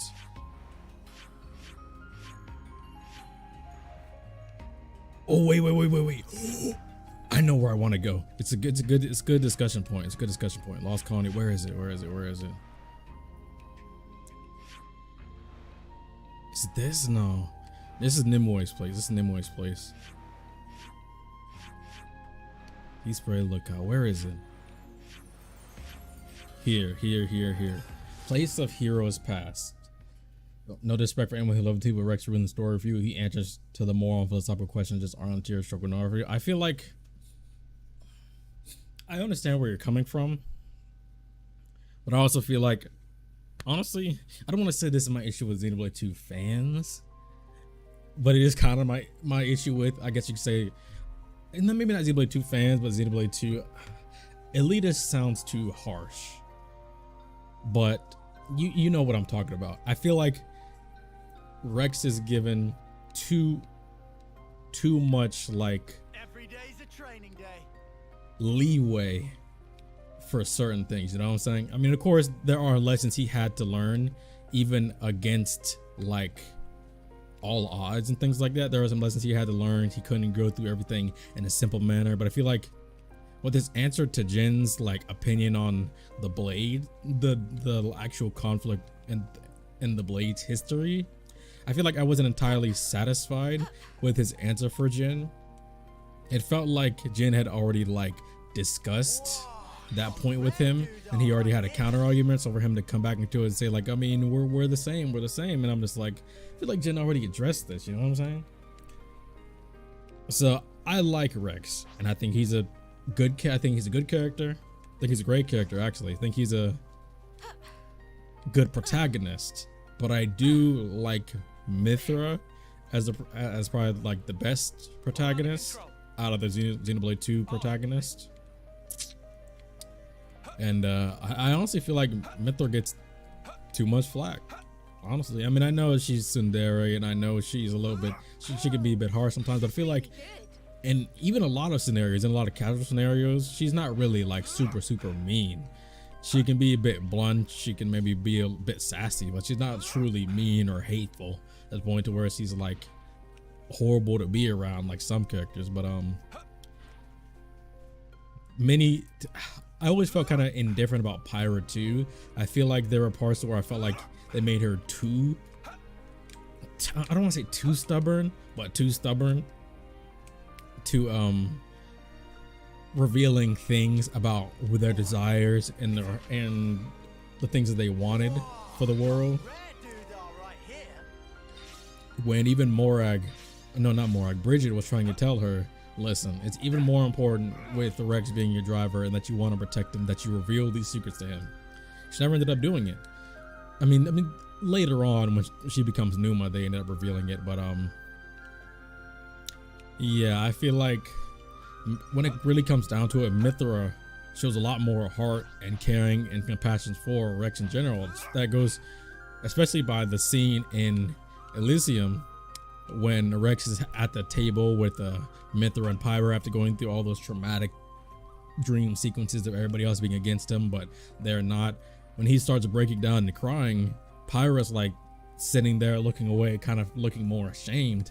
And Mithra's kind of like worried at first, or like kind of the same at first, but then she almost immediately after that gets up, walks over to him and dries his tears. And that's a point to where that further cemented for me how much more I like Mithra than Pyra, because it was just like she clearly, not only does she clearly love this man, but how much she's able to care for people in general. I feel like if you were to have that and then the theory about Black Blaze Dirk or Mobius D being her son for what character development, I feel like that would be even more terrible. Mithra clearly knows how to care for people. I mean, she never had a kid before, but I mean, they can all work together on that. They know how to care about people, how to take care of people. So I mean, a child's different, but they wouldn't be bad parents at all. But speaking of all that stuff, this is one thing I did want to talk about. I wonder how this place is going to come into play. Well, what do you guys think about this place? This place was Place of Heroes Past, I think it was called. But I do think that, yeah, Place of Heroes Past. What do you guys think about this? I did have some theories about this place. Honestly, when I first came here, I thought this reminded me of the place where Adam awakened the Numa core crystal and woke up Mithra. That's where I first thought this place was. But this being Place of Heroes Past, I wonder if we're going to actually see where this comes into play. And what is that on there? I can't tell what that is. I at first thought it was a flame clock because it looked like it has, honestly, it almost looked like the Fire Nation symbol at first, with the almost like flames going around it. But maybe this supposed to be a flame clock. It has the dot in the middle. It has almost like a hand. Then like a little bit of the flame particles around it. Am I tripping? Put the Mondo away. But yeah, I know we're going to have even more like historical landmarks and places here, like in Future Redeemed. This place where the fake Numa sword was, if I recall. Oh, you mean when they went under where Rex first awakened it when Neo was like, I love you, Rex, that place? That's left there in archipelago symbol. Is it? Am I just tripping? I'm just tripping. Listen, Xenoblade, listen. I love Xenoblade 2, like I said, but I'm not gonna lie when I tell you that is my least replayed Xenoblade game. So the fact that I didn't remember that, I thank you. I appreciate that. But I was thinking this was the place where Adam awakened Mithra. But regardless of whatever it is, what does it have to do with it being a place of heroes past? Clearly, they're probably gonna go into this in Future Redeemed, and I expect Cadencia in general to be a hot spot for everything, because I feel like if you're gonna have a big, huge landmark in a place we already know, it's gonna be in the Cadencia region, because that's where everything is, literally. I already know where. Is that Pride Rock? My bad. But I know we're gonna have Prison Island. We see that in the Future Redeemed trailer, that got me so hyped, by the way. Completely agree with you, especially after Torna and seeing what she went through and why she's so sent off as top tier character. That's why it also kind of hurts me that it's like Pyra's more popular, I guess, because she I guess you can say she's the starting one And I guess people like her mainly because she's really nice and stuff like that. But I feel like Pyra is much less interesting. I feel like she developed a lot less. But then again, I'll be the first one to tell you, character development is not necessarily needed for a character to be a top tier character. Some characters don't. It's not about how they develop, but it's about their impact on others, their impact on the world, and the values and motives and what they can contribute both to the people around them and the players. It's why, like, for example, in Avatar: The Last Airbender, that's why I think Iroh is easily one of the best characters in the show, and everybody thinks Iroh is one of the best characters in the show. But Iroh as a character in Avatar, he doesn't really develop and grow that much. That's because he doesn't need to, but his excellence is displayed by the lessons he teaches to both Zuko, Toph, and the viewers, his skills as a bender, his darker backstory and how far he's come from there that we didn't even see, so that really doesn't contribute to his development. But just so much, being able to add so much to adding to it. Shadowsaur's Rex, where he at? Imagine. Hey. maybe whenever I can get level. Nah, watch out. Back up. Y'all don't have Napalm coins? I don't care. Maybe if I can get how do you get the Mithra and Pyra blades for Noah's Sword Fighter class again? Is that the Noah and Mia? No, that's not the Noah and Mio amiibos. That's when Feature Redeemed is unlocked, right? Chill, cliff right there. That place, and don't worry, didn't notice it the first time either. I was watching a video showing all the returning places in 3 from 2 to recall. It looks a lot different. It does. Sorry, new here. Hey, welcome. I welcome you here. Right now, I just finished a super boss fighting for my life. I don't remember where the Aegis Sea is, so I'm gonna have to find that. What's where the other super boss is. And I found the place of Heroes Past, and I was talking about if we're going to see that in Future Redeemed. I have a feeling we will. But I feel like, as expansive as that game is, did we see this in the trailer? You know, there was that one shot in the trailer with A, and everybody was thinking that's Elysium. What if it's this place? Because all you see is kind of like a building or this brick structure. Maybe it's actually that place. It's a Pyra and Mithra people that give those swords. Oh, that would make sense. You know what? No wonder I didn't think about that, because those amiibos took 20,000 years to release. And where's the Aegis Sea at? Is this death? That's absolute death. Now, how are those rocks floating? Oh, Annihilation. Wait, are those rocks from P&O's Annihilation event? That'd be interesting. Oh, whoa, you were reversing the wrong way, buddy. Oh, no. But yeah, that Place of Heroes Past, I think, could be really important. Part of me kind of wants to explore around to really see where Prison Island would be, because I know we see that in the trailer. But that could also just be one of these other places on the map that aren't unlocked yet. Like, what do you guys think Prison Island would be? Cadencia doesn't seem like it has enough. This place to the left of this forest region over here, I'm not sure if it would be there. It could be somewhere near the Pentelis region. Actually, you know what? It might be somewhere behind the Keves Castle region, simply because it's Prison Island. I feel like if they were to have it anywhere, it probably might end up being near Pentelis or Keves Castle. Very top. That would be pretty cool. Very top. I mean, it would be complimentary to Xenoblade 1. How Prison Island's at the top of the Bionis head. No, but for real, where is the Aegis Sea? Where is it?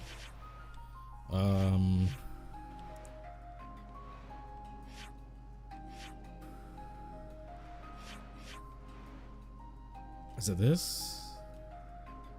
I think it's this.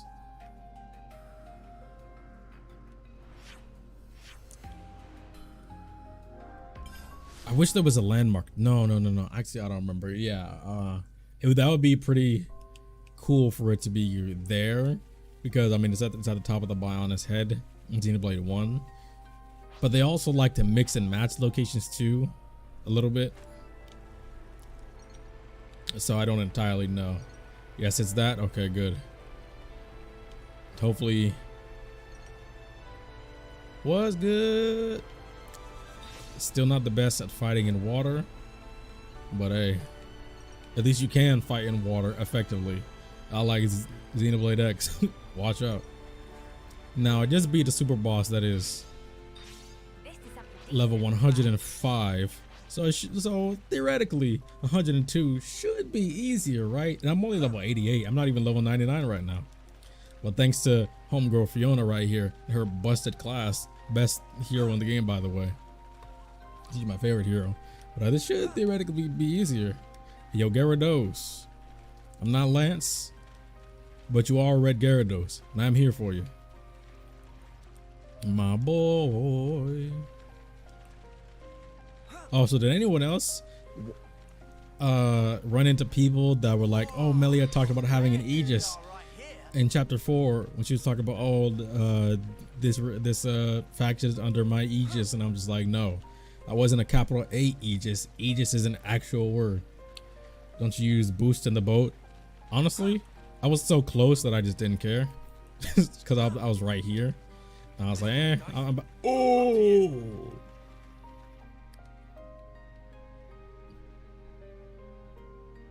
I want to say I miscalculated, but I might have miscalculated. See, I thought you were level 102, but you're 110. But you know what? You know how to say to that?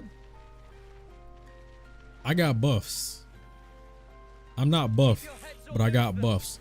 I'll abuse his capable hands real quick and send them after her. Listen. I'm just gonna get my buffs up first. Boom. And then we're gonna go over. Now we're gonna attack. There we go. Start up. The only thing about fighting in the water is that I'm so zoomed out. Don't use the boat anymore. I mean, of course you don't use the boat anymore. You did everything in this game. Oh, he has shackle blocking. Oh, you're so corny. I've got something for you. I beat the last one in 2 tries. Should be able to beat this one. That wasn't that bad.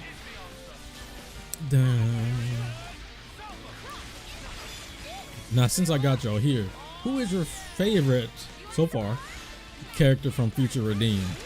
Who are you looking at? Who are you looking at the most? Who do you have your eye on? Who do you like the most by design? And who are you expecting the most from as far as characterization in the story? Wait a minute. Chill on me. My bad. My bad.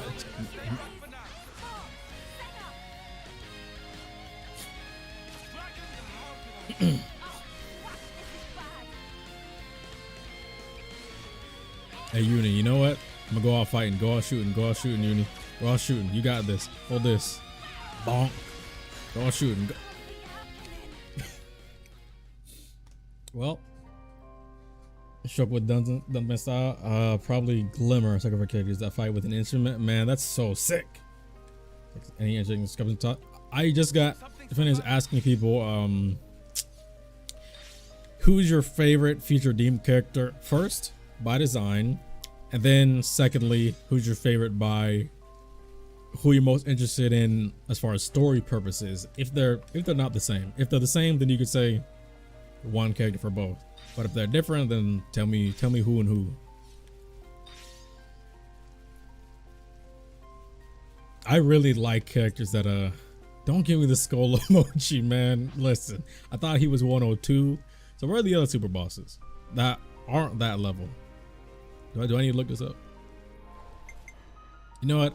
I think it's Gauntlet time. I beat my one super boss, so I'm gonna play the Gauntlet. Depending on how long the stream goes, I might just end up going back to fighting super bosses. Probably, but where? Huh? Right here. There we go. I really wish that we got a new high Entia character though, man. I would have loved a new high. Listen, The headwings are my thing. Headwings are my thing. Amelia, Tyrea, Uni. Listen, I got a thing for Hyantia. Oh. Got Will Smith. Yeah, I just got the taste slapped out of my mouth. That's what happened to me. For me, as far as design goes, I have to say, as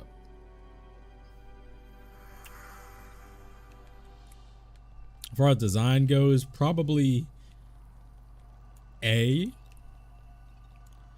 And for story purposes, there's got to be a tie between Niall and A.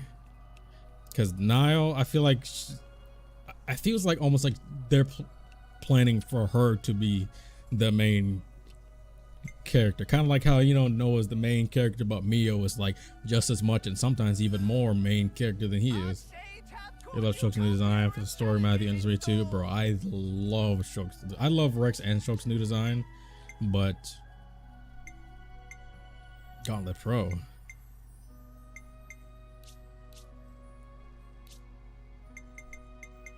Now where's the is there, oh wait, I bought the throwback BFs, that's it. This one shouldn't be that bad, right? Actually, no. Wait, who do I want to start with? Listen, I always gotta start with my boy Tyon. No, I should have switched to Alexandria's class. Alexandria's class is broken for this. The launch crit buffs is too good. Too good. Yeah, I love Shoke's new design, love Rex's new design. Shoke's new design being so done, man, is like perfect and I love it.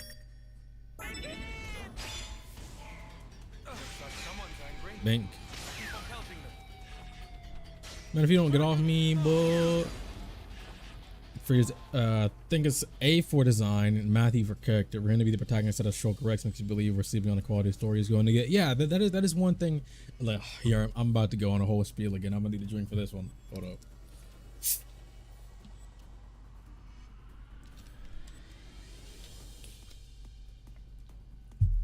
You know, Xenoblade 3 is, hey, look, Fiona, instantly, you're here. I'll try. You know, Xenoblade 3 is a well-written game when you can literally base it off it being like a combination of Xenoblade 1 and 2 and have Xenoblade 1 and 2 characters in it, but not even feel like that they overshadow the characters in that are new and original. Because, and I feel like that's really smart of them to, because I know a lot of people were like kind of upset that we didn't get more of, like, you know, Shoke and Rex and Pyra and Mythra in the base game of Xenoblade 3, but I think the way that they did it was really good, so it can give each of the new characters their new identities. You can still have, you know, really prominent and popular Xenoblade 1 and 2 characters being Melia and Nia, have a whole bunch of different landscapes and stuff like that, really add to the team, but at the same time not have them overshadow the new characters, and you can spend more time really strongly developing the new characters to where now I say easily Xenoblade 3 has the strongest collective cast of characters, like, period. For absolute sure. The other two casts are really good, but it feels too skewed sometimes in certain directions. The team includes 4+ Agnians, boosts with members attack and party launch. Well, I guess since it's free.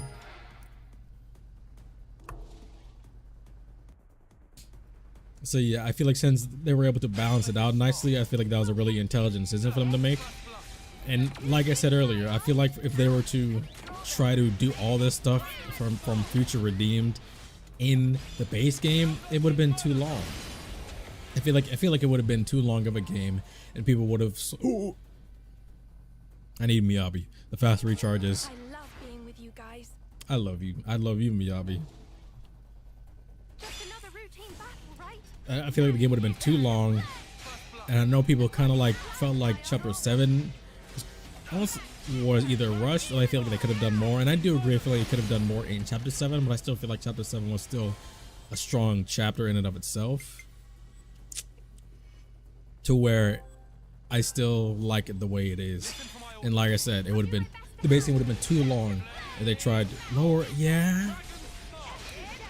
Base game would have been too long if you tried to fit all this future redeem stuff. And not only that, but you'll lower the quality of both the original stuff in the main game of Xenoblade 3 and the future redeemed segments of the game if you try to fit it all in one. That's why it's like they took the plunge of making the game how they wanted to and then announcing the DLC day one, which a lot of people are kind of like against day one DLCs because they're like, oh, you're just trying to give us incomplete games and stuff like that. But no. No. So they can properly spend time on the base game and then properly spend time on the future redeemed content. It made sense, and I like the way they went about it. I think that was the smartest thing to do. Plus, either way, even without the DLC, this game in and of itself is worth 70 plus. Like some people have said, they think this game alone is $80 worth of content, and there are games that are $70 with DLC that costs more that don't have as much content as the base game of this. Community 3 Xenoblade class so well rounded. Xenoblade 3 took everything from 1 to a new level except plot. I like Xenoblade 3's plot a lot. I think it's very good. But even so, I think it also benefited a lot from having the entire cast from chapter 2 and on. And I feel like because of Xenoblade 3's success, that maybe more JRPGs will take that into account, and they'll have more casts start off like with everybody from jump. Cause it's like, yeah, you risk it things maybe, because I know a lot of people like to have that, oh, we're getting a new party member, this is nice and fresh and it's gonna be great. But also, can you let me go, sir? Put me down. What type of... but yeah, I know a lot of people are like, oh, but getting new party members as time progresses is really good and it keeps things fresh. Well, I mean, if your story is interesting enough and your writing is good enough and your characterization is quality enough, then things will remain strong and fresh and meaningful to where it will never feel stale. And you can also spend more time with your cast of characters. And they could have just made Future Demon the full Xenoblade 4 250-hour game. I think that's also too much. Hold up. Boost stat greatly. Boost max HP. Additionally boost healing power slightly. You know I got to. I mean, Fiona and Miyabi aren't the best like healing healers. They're more so like supports. But Fiona has good regen. I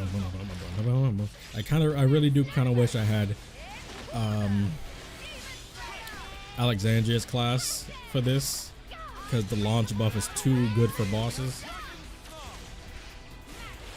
But yeah, we saw a 20-hour story and 50 total. I'm expecting like, I feel like 40 hours might be too. Is 40 hours too heavy-handed to say for Future Redeemed? Is that too heavy-handed? You think so? You think so? Should I get this now? Nah, I'm good. I'm gonna save my meter for next round. Is this a boss round? Maybe I should have gotten it. Oh, it is a boss stage. Oh, I should have gotten it. Wait. Oh wait, no, he's Pringles. He's Pringles. I'm good. Wait, can you Ashira aggro? Ashira Ashira aggro. Ashira aggro. Thank you.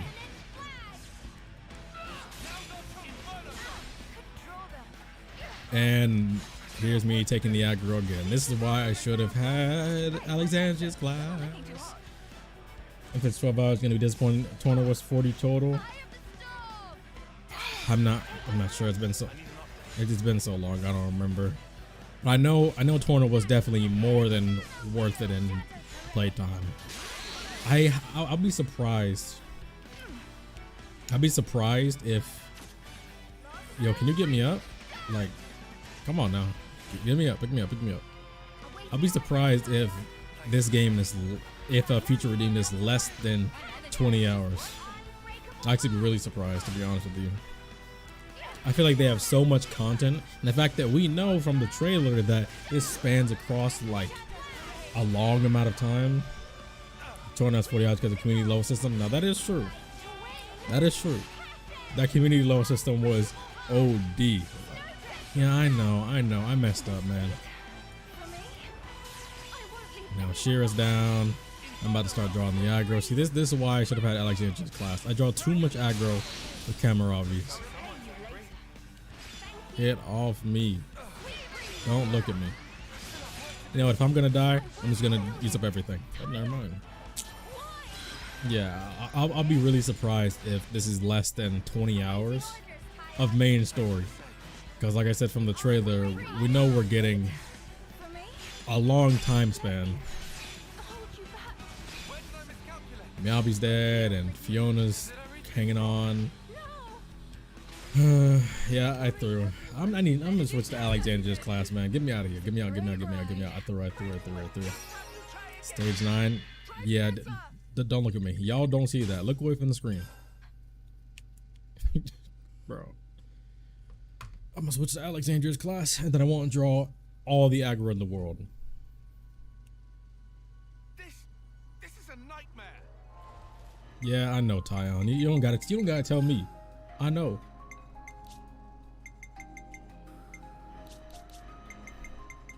Get back here. You know I gotta have the ghost in the front of my menu. And also Tyon and Jin's outfit. And my boy look clean in it too. Don't disrespect my man. Ooh, nope. Playing on hard mode. That's all there is to it. See? Do you think future Redeem's quests are going to be mandatory? I don't think they'll have all mandatory quests. I think future Redeem will have a good amount of mandatory and side quests.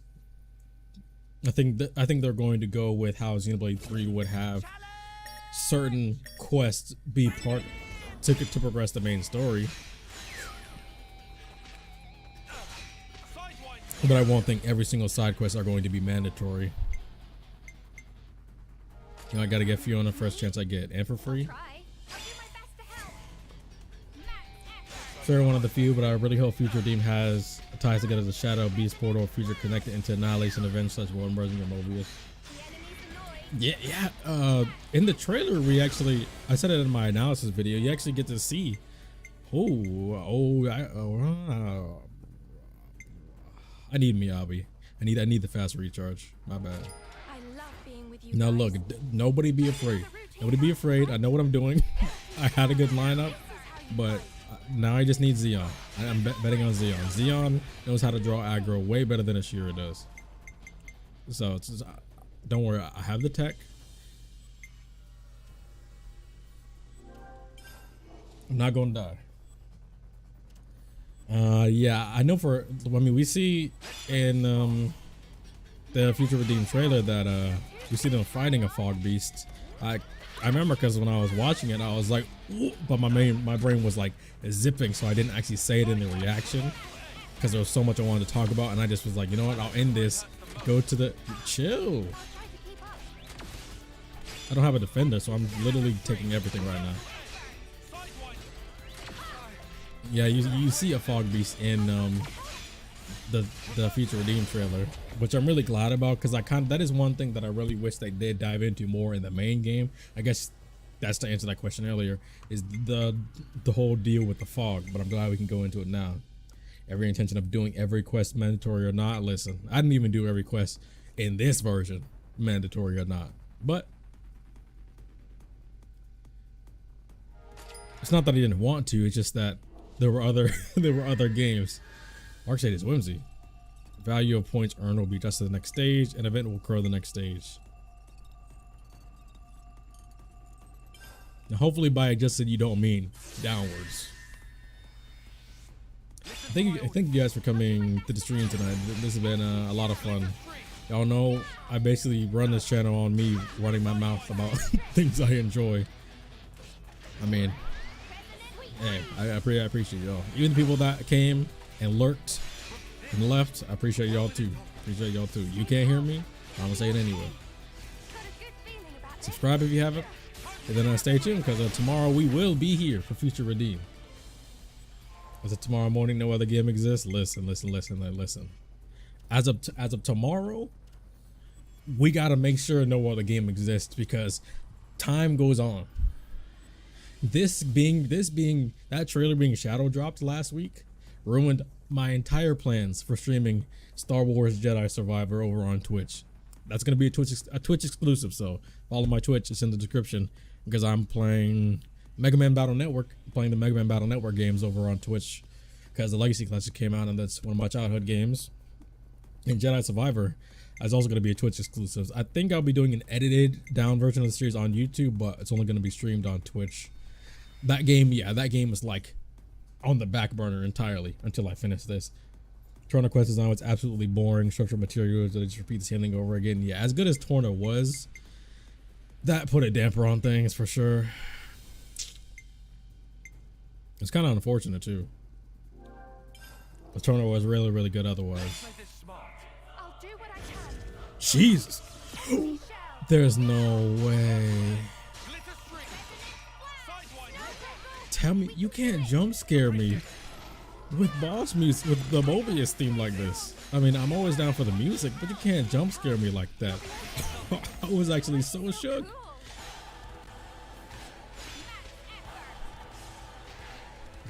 How is this thing? How does this theme go so hard? Well, this is just L2, man. You were Pringles in a uni side story. You don't fight back. And oh, he fought back. He fought back. He fought back. He fought back. He fought back. He fought back. Oh no, he's fighting back. It was a figure of speech. It's figure of speech. Chill on me. It's a figure of speech, my boy. I didn't mean it. I didn't mean it. I didn't mean it. Oh Lord. No, I'm good. I'm good. I'm good. Please don't. Thank God. Jesus, that action. Let's go. But Melly is here.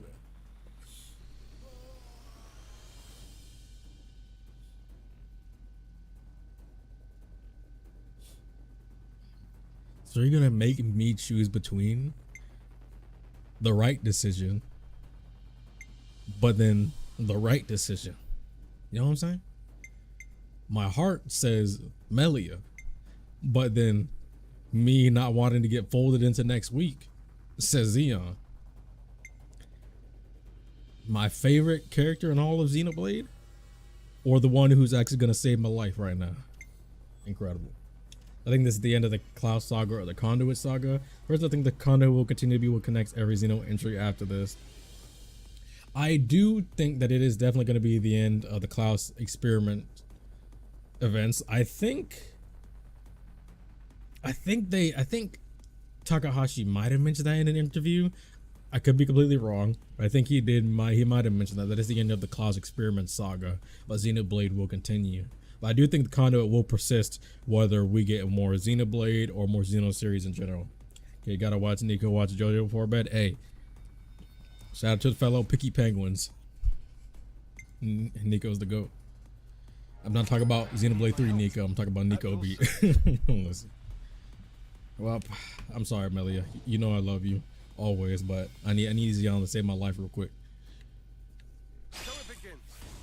Yeah, I do think the Conduit will persist beyond Xenoblade, and even as they go into other Xeno games if they want to. But I feel like Xenoblade is so popular now that they're more than willing to just start up a new saga. But how do they just keep making such quality games as it is? And so consistently too. I'm choosing Melia, shaking my head. Look. Listen. Melia is always the number one in my heart. Always. It's my favorite Xenoblade character. Always. But if I'm not trying to go back to Super Boss level 110 the EGC and get slapped into next week, get the taste knocked out my mouth, I'm saying here. Now if Melia comes back again, best believe I'm picking her. Nopwatch recovery is guaranteed to appear in the next shop. Only one item will be available at the next shop, but you can get it for free. What do y'all think, left or right? This sounds good. And I will need this because I'm almost at stage 10. But I'll have to spend money.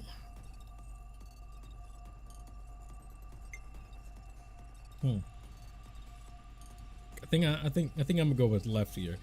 I feel like Nop watches already get higher like increased chances the closer you get to a boss stage.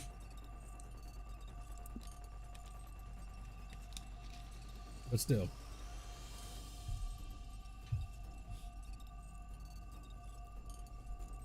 It's unreal, especially the variety too. Look at like each of the worlds, and these three are incredibly unique. Say Nop watch. Yeah. That might be it. It's only gonna be 400. Fair enough, fair enough. Plus, I am gonna need it, and that the next boss is definitely going to be super strong. Am I drawing aggro? I am. Never mind. Let's go. Bro, Xeon like never. Look at Xeon's HP. He will never die in this mode ever. I'll like run out of time before before he dies. I did 10k. Doing art. Shit, where are y'all going? Damn.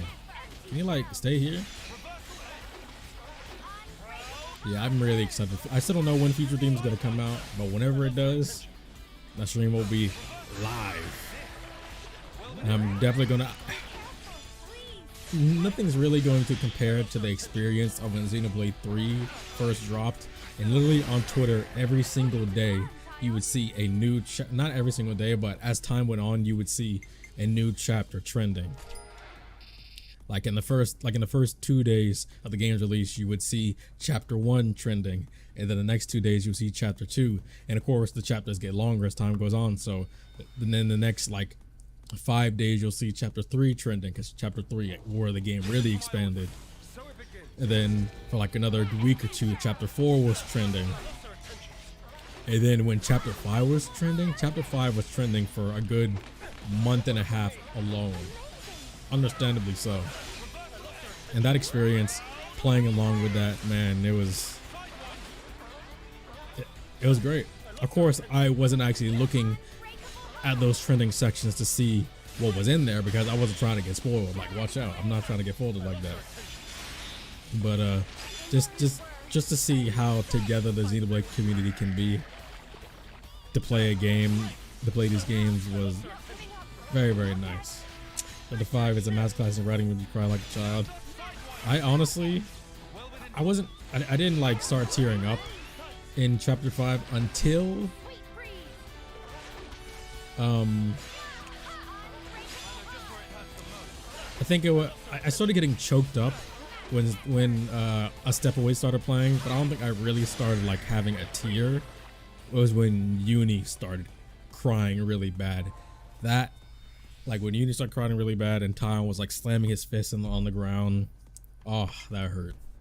That hurt my heart. It was bad enough Noah was like pouring his heart into the voice acting. Zion, I need you to take all of this aggro literally. Now I have a launch and Zion has a topple. Hopefully we can get this done. Thank you. Thank you. Don't have my launch yet, but I will. So next time he gets dropped, I'll be able to do it. One that opened the floodgates when it was mine. No, I was already like hurt by then, but I was honest. I think I was too busy like saying, "Wow, that was so sweet," or be like, or awing about it, to like for it to really have hit me the way it did. But watching people.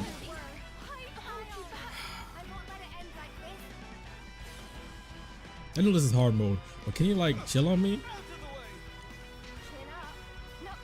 I mean, Xeon's never gonna die in this mode, but I just need to make sure we don't die.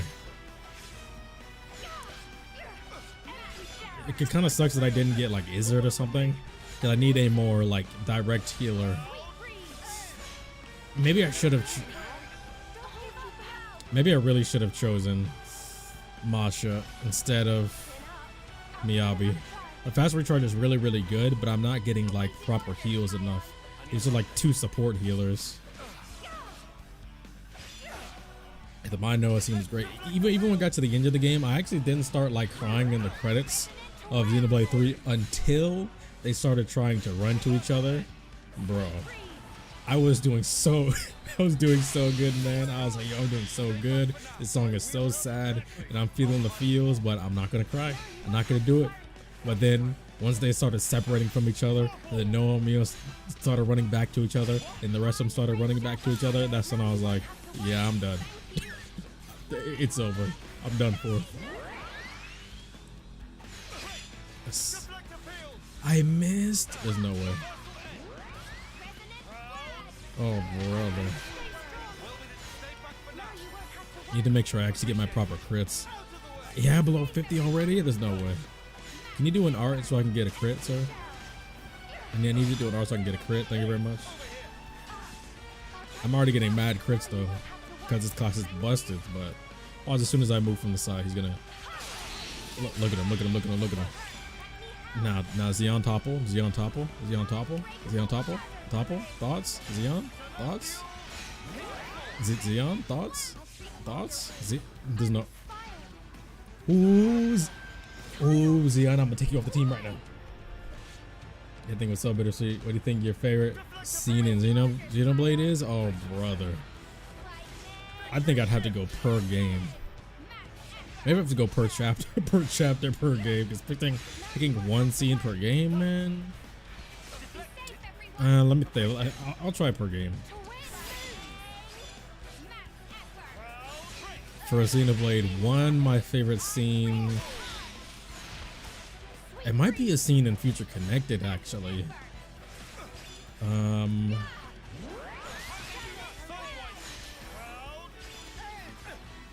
really liked.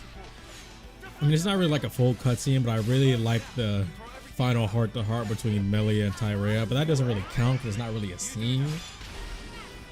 It's not like a formal cutscene. Come on now.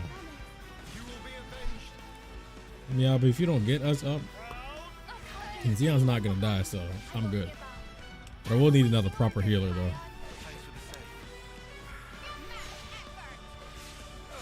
Just that little scene at the end of Future Connected when Melia's getting dressed after they are rebuilding Alchemon, and then Tyrea's with her and telling her, you know, she calls her my empress and stuff like that. That was really nice. Well, Xeon, you're gonna have to close this out, my boy. I believe in you. I mean, you're not gonna die, so. This is dope. I mean, he got this. Look at him. Ooh, he's dazed. Yo, Xeon. Xeon, please. You got this, my bro. Just one more. That's it. Oh. This could be my wheelhouse exactly. Challenge is ended. Useless. Archsage was hoping to do more winning. I got so robbed. What is this robbery? I got robbed. Bro, that poison. How did 3 of us get O-code at once? At once. 3 of us got O-code at once. And then Xeon had, bro, if Xeon didn't have that poison damage, he was regenerating from his Talinar too, man. Oh, bro. 24 hours until the DLC drops. True. Wait. I don't know about 24 hours, but at least it's tomorrow. We know at the very least. All right, I'm mad now. Nah, I need to get Fiona no matter what, but I need a dedicated proper healer. Izzard? Yeah, you're gonna give me Izzard and Xeon? I have to get Xeon. I'm sorry, Izzard. I know I just said I needed you, but I need the aggro drawing like now. Defenders are so much more scarce than healers, so it's more important that I get the defender. In Xenoblade 1, my favorite scene, I guess I could say my favorite scenes, I really like the scene where Egil sacrifices himself. And then he's sacrificing himself fighting Zanza, and then he's looking at the Bionis and he just smiles, and I'm just like, Egil, you know what? We may have had our differences, but you just might have been right all along. You just might have been right all along, bro. Sure, I can lend you a hand. But there was that scene. Of course, the scene of, you know, the infamous metal face scene at the beginning of Xenoblade 1. What other scenes from Xenoblade 1 I think are exceptional? Future Connected, the choreography in Future Connected when they're fighting the Fog King. Ooh, so good. So good, so good, so good. The scene where you run into Tyrea again for the first time and Melia and Tyrea had that dialogue with each other, I think that was really, really good. Russell feels a change attack gauge on executing smash or burst, lowers HP, when for Kavesi, boosts a member's attack and party launch charge build. I mean, this is free, so I'll take it. What else? What else? What else? Listen for my orders. Out of my way. I lost their attention. Bro, the scene, the scene in the Mechonis to when Fiora is finally breaking free from Mayna's hold, and she's like, "They're going to die if you don't help them. Can you please save Shulk?"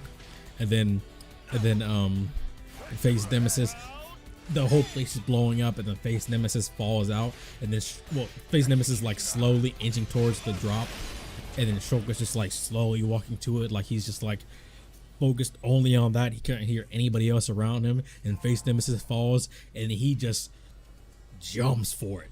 He just jumps for it. Like, he doesn't even hesitate. He just jumps for it. I would have been disappointed if they didn't make Shulk jump for it, honestly. I was like, the way Shulk has been so determined this entire game for this, he has to jump. He has to jump for Face Nemesis. And that moment where he wasn't saying a word and everybody's trying to get his attention, say his name, and the whole place is exploding, Echo's trying to evacuate, and he just screams Fiora's name as he jumps after Face Nemesis and is falling down all the way towards the fallen arm. Oh, that scene was chef's kiss, bro. Excellent, excellent, excellent, excellent. Love it. What other scenes in Xenoblade 1 I think are exceptional? Yo, I'm really excited for Future Redeemed, man. Literally me talking about these past moments is making me more. Can't wait till I can actually see Shulk and Rex together in this game and play as them. Like, that's amazing. Bro, that crit during art, that did so much, bro. And like I said, I've been avoiding the Xenoblade JP Twitter because they've been going ham with spoilers.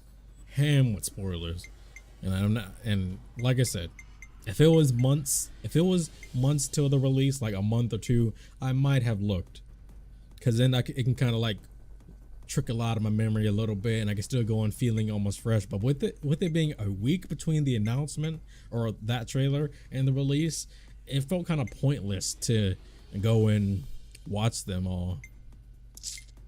Because just like, I mean, it's coming out in a week. I don't want to spoil myself too much. But that's also the hard part about like making content about it too, is that like I feel like I'm missing out on interactions on Twitter and YouTube by not date to date covering that kind of stuff. At the same time, I don't want to spoil myself, and I don't want to spoil other people that may not want to see it on my feed.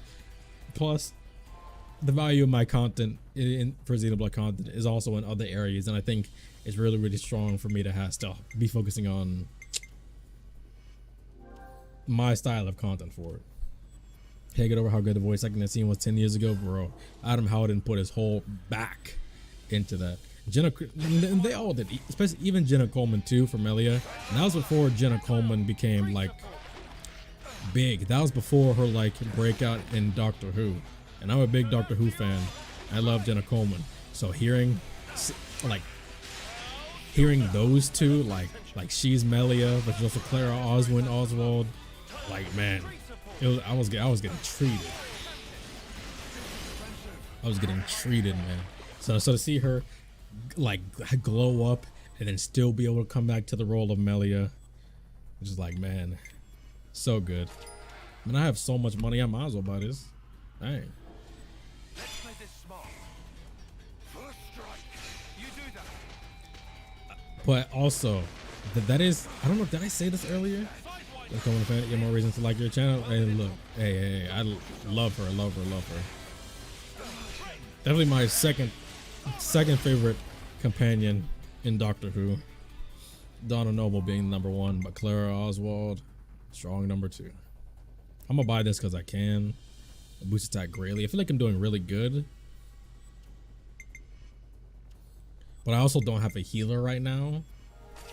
And that might hurt me. Listen for my orders. Out of my way. Oh, I should have refreshed for Jesus. Chill on me. Dang. I won't be able to get revived. Well, Gray, you're gonna have to carry me. They couldn't let me play as these guys. I mean, can we play as the hero? Like I know they have arts and everything. Yeah, I don't know if I've said this earlier, but I do heavily suspect Melia is going to make an appearance in Future Redeemed. So speaking of Jenna Coleman, I do think Jenna Coleman gets another good role in Xenoblade for the sake of Future Redeemed. So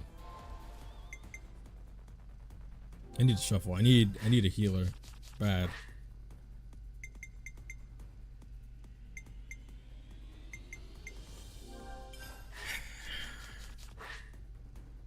Yeah. I don't think I can make. I have to use my last ticket. I don't think I can make it to this last boss without a healer. Well, I tried.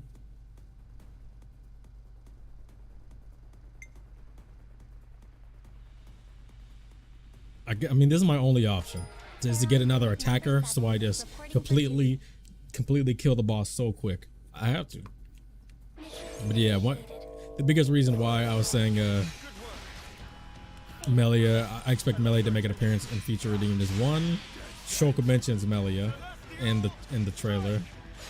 Two, because I mean we saw chapter 7 of Xenoblade 3. We saw how Riku nodded his head at Melia, and then she nodded back. I mean, what was he cooking? Yeah, I'm dead already. I'm a launcher. I'm a launcher, so they can just attack him for free. So corny. Yeah. I'm so sad. I'm getting the worst odds in this gauntlet.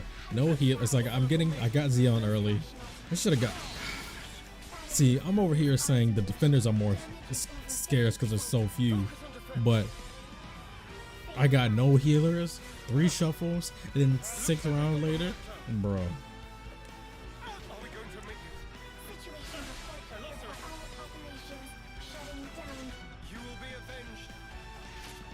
Will she? You're getting blown. You took 1k damage. I mean, I know you can regen. I know you can regen Xeon. Can you? Jesus. You just got smoked. And he had 5 to the roll and 3 for now have a large one Future Redeemed, but also Melia 2 minutes not to. People would argue that Monolith South hates Melia with how much she's gone through, which is kind of a meme. I think a lot of people take it seriously, but nah, he's a great character. Plus, I mean, she's the Kevis queen. I did make a I don't think I said this stream, but I made a theory a while back about how in Tyon's side story we saw that destroyed castle in Nimue's lost colony. And I made a theory suggesting that in the Way Forward DLC, which is now Future Redeemed, are we going to get a Xenoblade X involvement in some way, shape, or form? Like, is that castle like the ruins of a third faction that was in the World of Ionios, and that'll be our first like in-story introduction of Xenoblade X into the main Xenoblade games. Sorry, I have to get a dedicated healer, so that's what I was wondering, because I was like, that wasn't just a Pharaonis.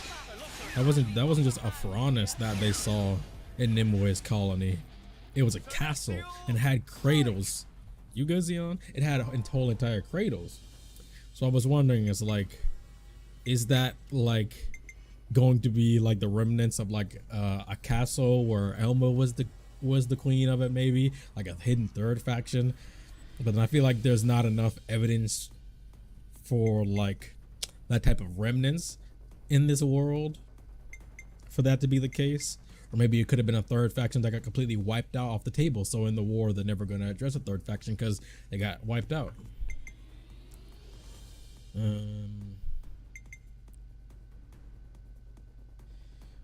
When team includes 3+ non-Kavesi Agnians, boost their attack and party launch build. Boost score gain in battle. I think I'll take this. Higher score sounds just better. So yeah, I really wonder, I really do think not only are we going to get that Place of Hope's Rest in future redeems, I do believe that we're going to see Nimue colony there. I feel like we kind of have to, because there's no way that you have a castle that had cradles inside of it in a main character side story for them to not go back to it. You know what I'm saying? I think that'd be kind of a waste of them to not mention that in future redeem. Not back then when I made that theory video, I was assuming, like I said, Xenoblade X, but now I don't know what it's going to be. But it was definitely a castle. Makes auto attacks absorb HP proportional to damage dealt. Ooh, that sounds busted. So I get like a life steal? That sounds fantastic. The lucky monsters or Mobius will pay you a visit in the next stage. All items in the next shot will have rarity. I don't have that much money. I'll take my chances. I'm not too worried about Mobius because I have a complete team. Well, it's Mobius. Who, I knew the other one was L, but who are you? At least I get to hear the Mobius theme again. Can you not kill Masha, please? Why is Masha drawing the aggro? Xeon, please. If she dies, we're just not gonna get healed. You know what? I'll draw the aggro then. Killing me is fine, but Masha needs to stay alive. E. Who are you? Wait, who is E again? Was E the one from Alexandria's? Xeon, take the, ooh, Xeon, if you don't take the aggro right now. Ooh, if you don't take the aggro on me. I have to wonder if that's going to be the missing prisoner island area we don't get in 3. Maybe, but I feel like there's so much there that for a prison island to have been also having a castle. I feel like there's so much in that area. I feel like putting a castle there too might have been too, Jesus, calm it down. Dang. I love hearing the Mobius theme, so I will take it. But yeah, I have a feeling not only are we going to get a lot of new places in Future Redeem, but we're going to see Place of Heroes Past in Future Redeem. Definitely think we're going to see that Lost Castle from Nimue's Colony. I wonder how they're going to factor Colony Zero into things. I feel like Colony Zero was an interesting addition to the story, being the final hero, but also they talked about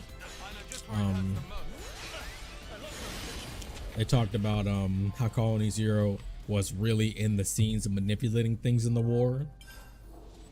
So I wonder how Colony Zero not being aligned with Kevis or Agnes is really going to factor into Future Redeem, because maybe we'll even see some of that Mobius colonies like operatives in the mix. I think that'd be really interesting. Jesus, no, change it. And Mosh is dead, and I'm about to die.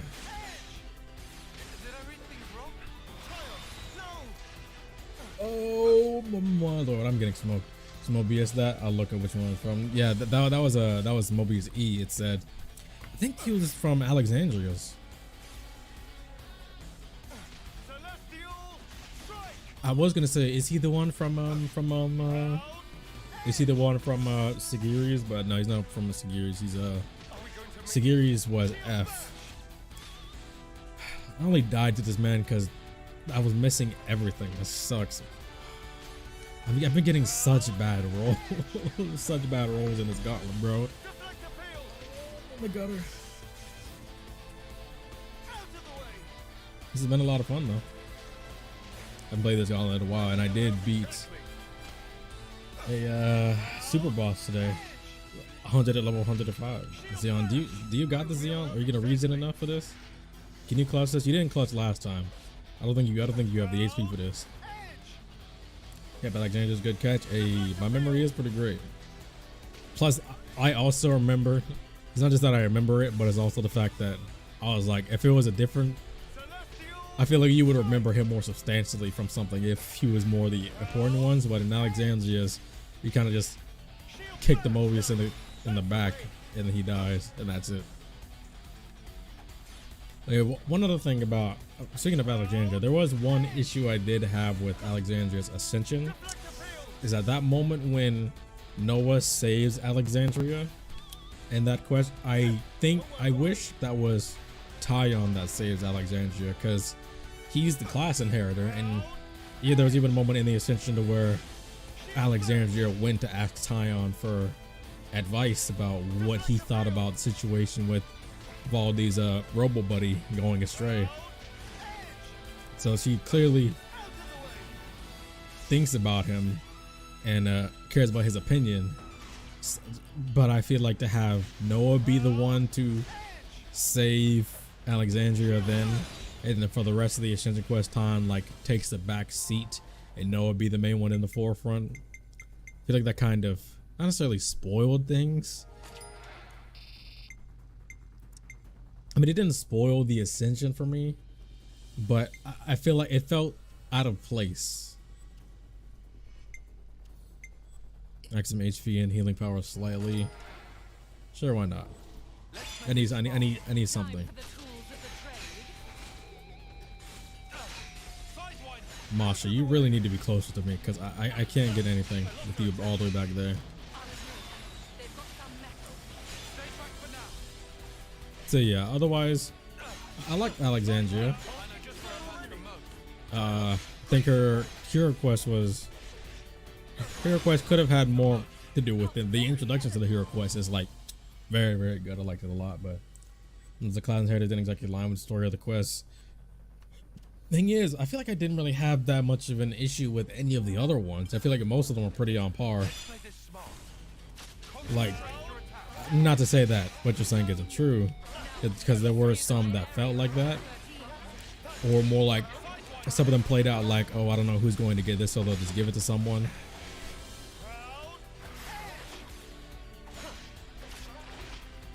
Now why is she drawing aggro from over there? She's going to die. I hate that, man.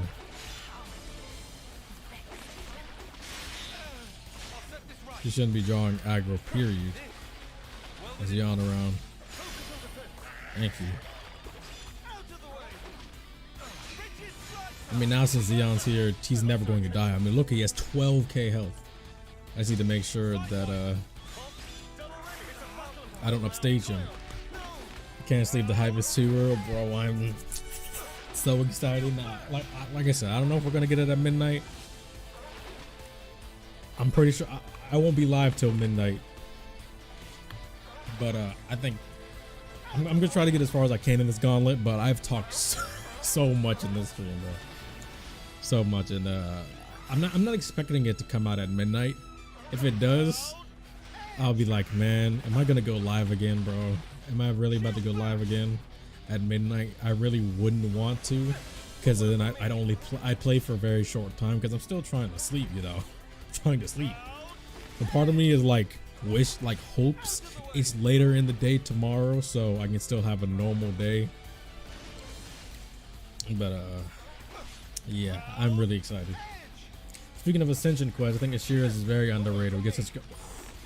I loved Ashira's Ascension quest so much. At first, I mean, I liked Ashira before, but when I played Ashira's Ascension quest, like, I was blown away.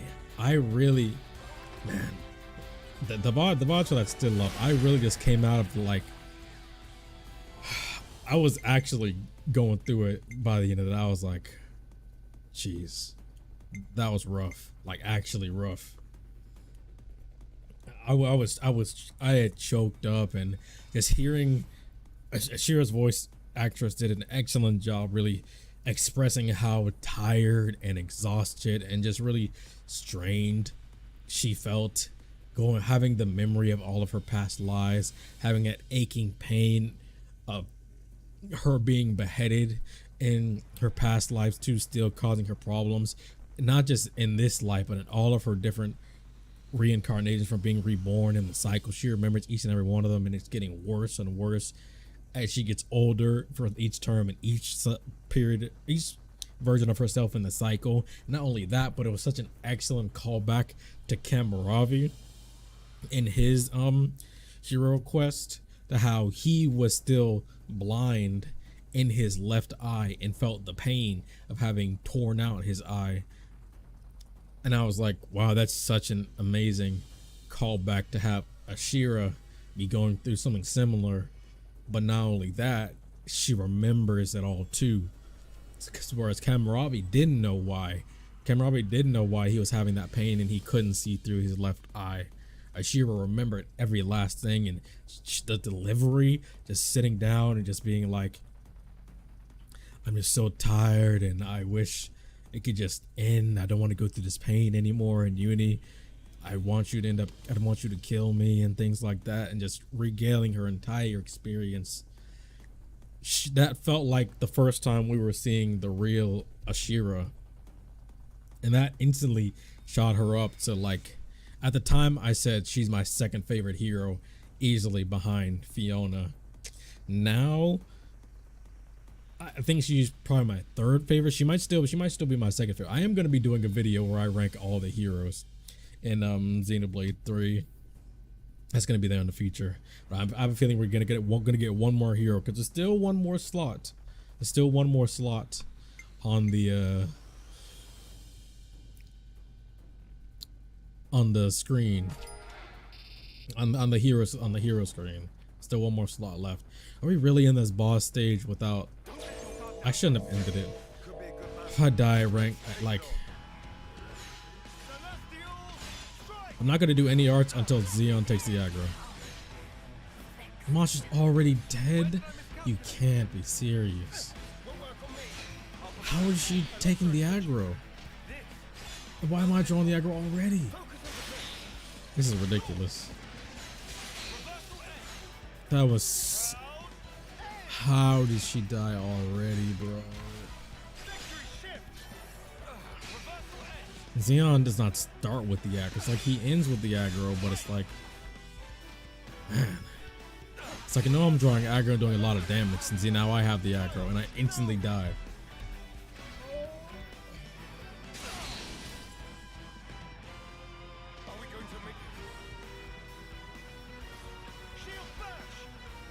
Wow. Choose your favorite personally, close behind Teach. Really? Teach? That's interesting.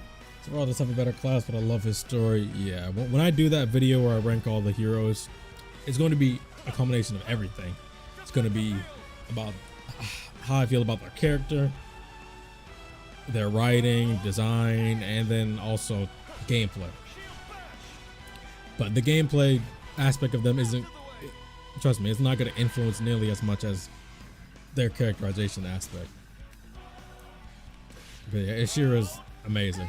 Yeah, amazing even as her own character. Sometimes I feel like the dynamic with Uni is a bit overstated to some people, because I feel like the dynamic between like Uni and Ashira is like a worse version of Senna and Gondor, if you know what I mean. Because Senna and Gondor are, one thing about the Shania, Senna, and Gondor trio is that, like, Shania is a foil to both Gondor and Senna, but Gondor is also a foil to Senna, but in a more, she's still a foil to Senna, but not in the way to where she has a drastic opposite. Normally the foil is like a character who's similar but has one glaring opposite. And that's why Shania works for both Senna and Gondor, but Gondor is like a stage up of what Senna inspires to be, but they can still be close enough to really relate to each other and learn from each other. And I feel like Uni and Ashira's tried to go for a similar thing, given how they both have memories of their past lives, but I feel like so much time was used on Uni really not liking Ashira, which by the end of the hero quest, she really did not like Ashira. But she still, of course, by the time of the Ascension quest, she still cared about Ashira's well-being, because it's not very often that Ashira will falter and show like pain or suffering, or show like weakness. Not that she's afraid to show weakness, but it's just like she was really not looking, not really caring about her own self. She wanted to die in a way to where she wouldn't have to feel that aching pain of being beheaded all those times beforehand. She wanted to not to go out sad like that. It really reminds me of what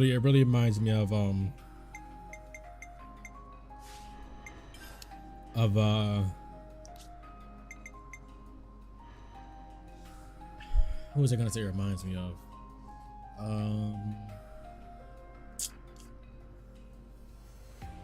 I just lost my train of thought. Where'd it go? Come back. As far for the course of Uni does, she's very similar in Gray's story.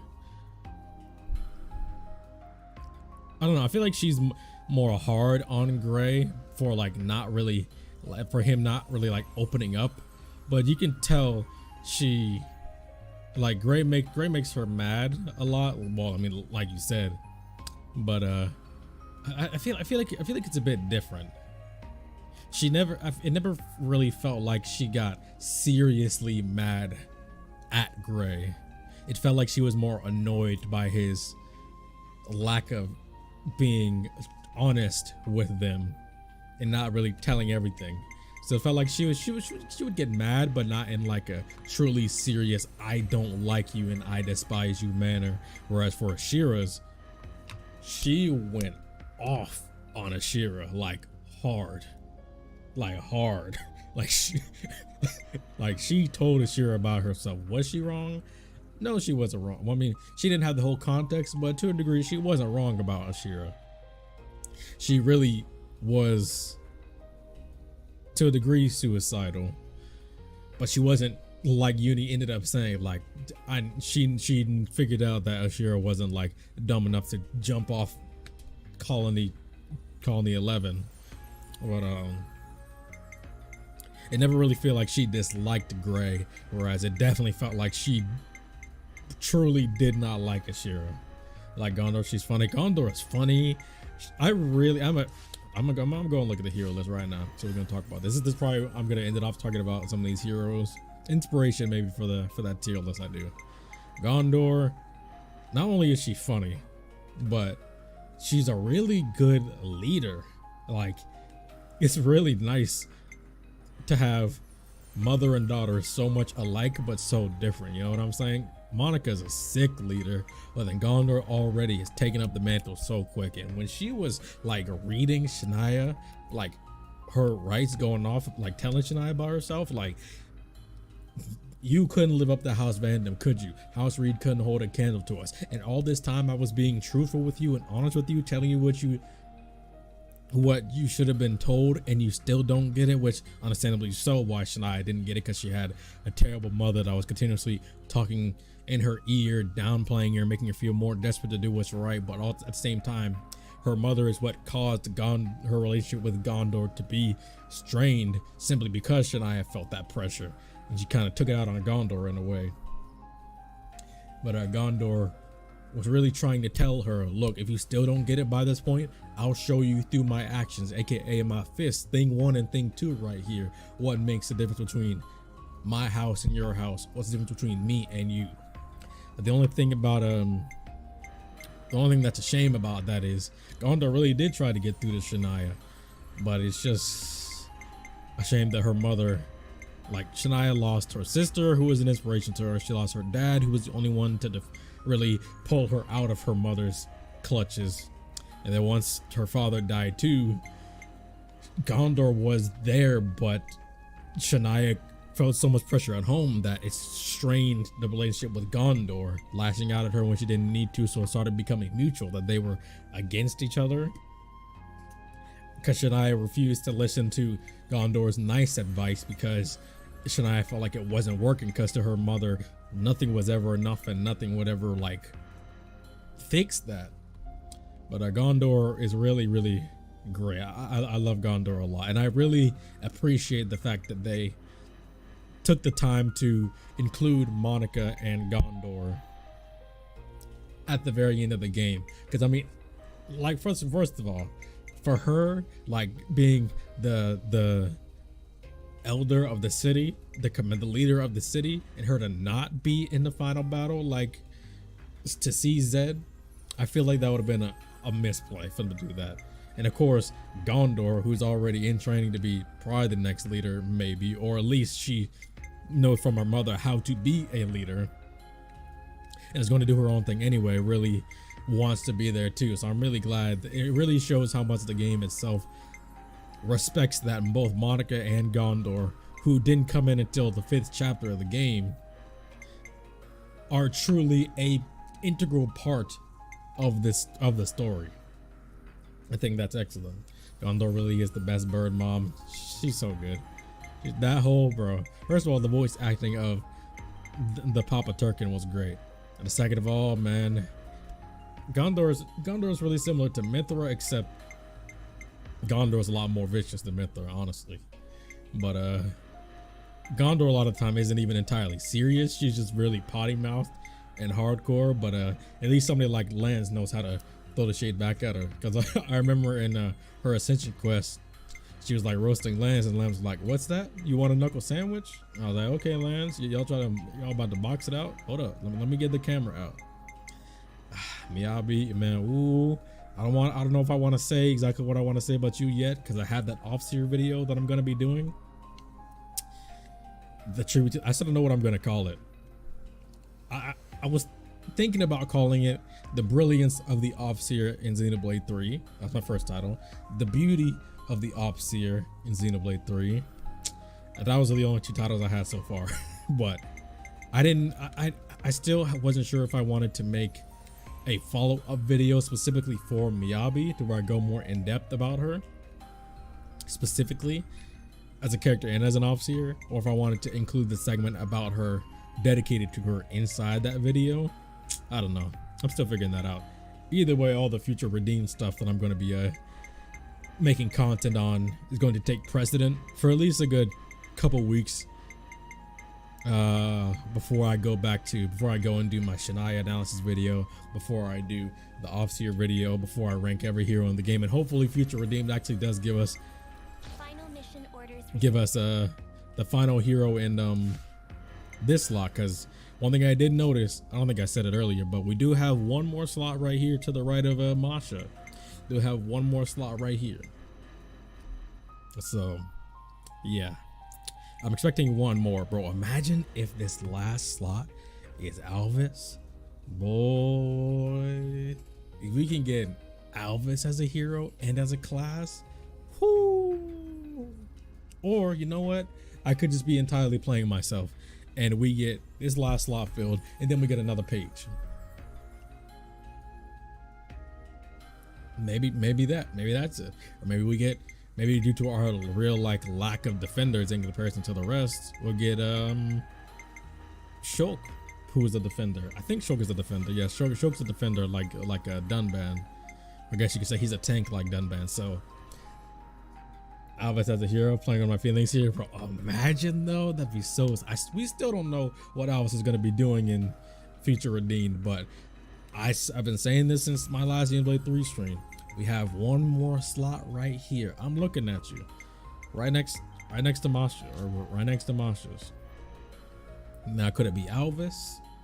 Could it be? I don't know. Crossway, true.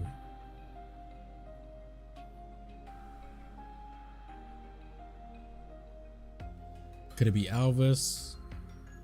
You know what? Maybe my theory about that ruined castle in Nimue's colony really is a castle Elma had, and her faction died out because Monolith Soul wants to do Xenoblade X dirty, and they're trying to play into that. Oh, you know what? Xenoblade X, a lot of people didn't play or don't think it's nearly as good. It was here, but it died out. Hold that L. And Elma's the actual last hero. Imagine though. Imagine that. That'd be both disrespectful But I still take Emma as a hero though. Watch out. Who else? Because we got Melia, we got Nia. What other really popular characters could be there as a final hero that we know of? Hey, can we get Ricky? Imagine. Oh, wait a minute. Imagine. Hold up. Imagine. Zed. Hey, listen. X becomes a new Melia from Honor Assault in terms of treatment. Man, don't do me like that. Don't do me like that. My mind is made up. You have Imagine Zed is the new hero. Like I mean, we see in that Future Redeemed trailer. We see Zed teaming up with Rex and Shulk. So imagine they just go back and then Zed becomes a hero. Bro, if Zed becomes a hero and then we get a hero quest and a Shinshin quest and and this crew is just chilling with Zed outside of Origin and they're just like, so why are you here again? Imagine that, bro. That would be hilarious. Or it could just be we just get Zed as a free hero and then he's already like rank 20 and we could just use his class and stuff like that. Or rather, maybe not even just rank 20, but he already has all 20 levels accessible and he just doesn't have any quests. But he's a last freebie. So worried about the 7th founder, not ready for depression.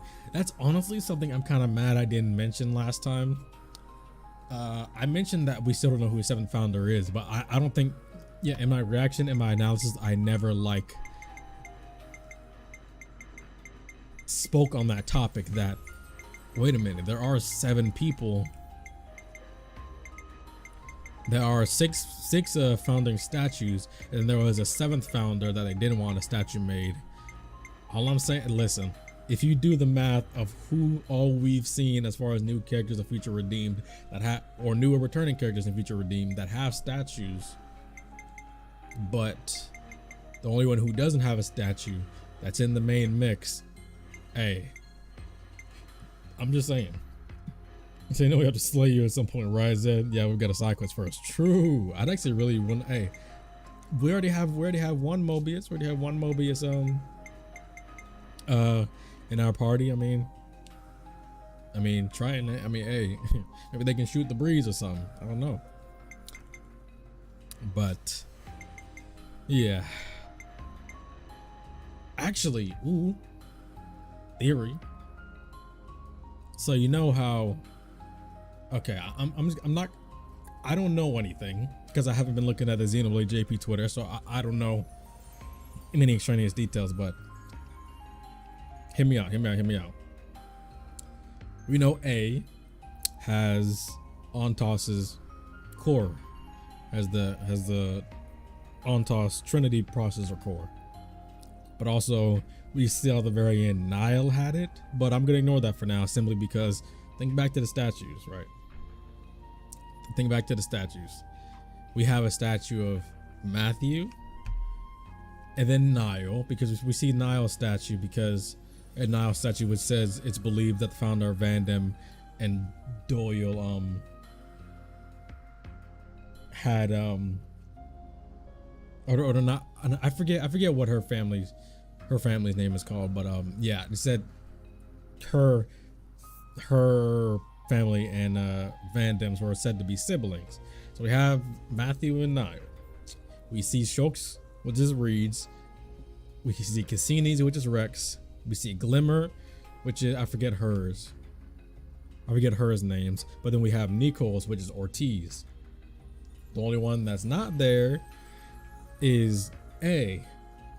A is the only character that we know from Future Redeemed that's either new or returning, that's part of the main cast, that doesn't have a statue. So that lets me to believe that the statue that's not there, the one was is supposed to be for A. And even on that statue, I mean, I might as well go there. What am I talking about? I'm in the game right now. I might as well go there. What am I talking about all this? I can go there. I'm over here in my head thinking, man, I should pull up a picture of all the founder statues so I can talk about this more in depth. Boy, I'm in the game. Go. So yeah, the founders, the only one who didn't have one that we know of, of the characters we know of, is A. So A is probably that 7th founder that specifically said that they did not want to have a statue made for them based on the city's reading of, excuse me, based on the city's reading of the actual statue. So similar to Vandom, we don't really know. I mean, similar to Matthew's case, because I'm gonna go read Matthew's statue while bringing him up again. But maybe, hold this thought. I'm going somewhere with this. I promise you. It's like we know right here in Matthew's statue. It said once he fought against N and ousted him, and he gathered the old city's people, scattered to the winds, and reestablished the city. And when he restored the city, he left the government's hand in the founder of Doyle, which is Niall over there, and departed on a lonely expedition. No records of his face exist thereafter. Heirs of Vandom's lineage only returned to the new city several centuries later. Or tradition has it that the founder was a master of fist fighting. Basically, what I'm saying is, maybe it's not just Matthew that went on a lonesome expedition, but also A, who left to do her own thing. Because here it says designs for a 7th statue were in place, but it's not just because of a loss of records, but a conscious decision by the 7th founder. And the only one who's not here is A. So that leads me to believe, what if, because of A having that core crystal, Ontas's crystal, that she is still alive? Or by the time like this all happens, she's still alive. And she is the final hero. I know I kind of gave a long-winded explanation for that, but listen. I had to set the scene. I had to get my scenery being in the city. So basically what I'm saying is there are 7 founders, 6 statues, and out of those 6 of 7, the only person that's not here is A. And what if she's still alive because she has Ontas's core crystal, so she doesn't really have a life expectancy, so she's still alive by the time this happens. Boom. That's it. What y'all doing here? Keep it moving. I think you're probably right. It sounds pretty likely. At the very least, I'm pretty confident that A was the 7th founder. I don't know if I feel like if they're going to have another hero and there be another hero quest, an ascension quest, that doesn't really affect the outcome of the main story. Is for it to be A and she's still alive. But the only thing I don't know is who the real founders are of Cassini and Reed, because we know from these 2 statues, these are just statues of the founder's mentor. So Shulk and Rex were mentors to 2 women, actually. I think they're both women.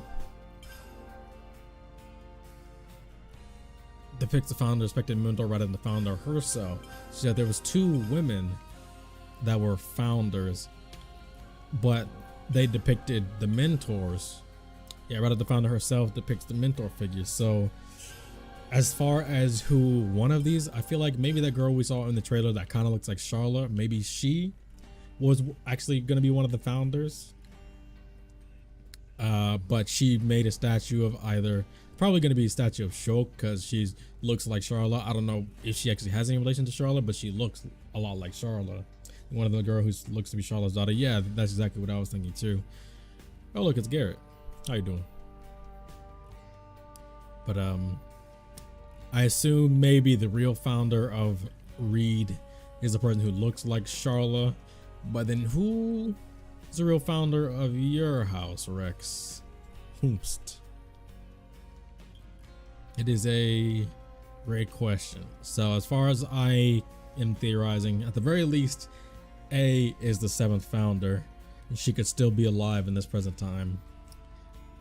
The homegirl that looks like Charlotte was Reed's real founder. And for Cassini, I got nothing. Maybe we'll find somebody that looks like Morag, or it might be someone that looks more like Pandoria. if we go by, maybe Zeke and Pandy had a child I should write this all or down. descendants in general, and one of them was a girl, and after being thrown around in Origin, the code data of their daughter turned up in Ionios, and it was the founder of Reed. Because if we're going by that train of thought, and Homegirl looks like Charla is the actual Reed founder, then it would have to be someone from Xenoblade 2 related. That's Cassini's founder. Riku is Riku common variety Nopon, bro. He just loves the smell of misinformation. That's it. That's it. He just loves the smell of misinformation. Yeah, but I think that's the only theories I have so far. So to final brush it up, I'm gonna re-summarize it. A is the 7th founder, and she could still be alive, and that's how she's going to be the final hero in our list over here in that one last slot.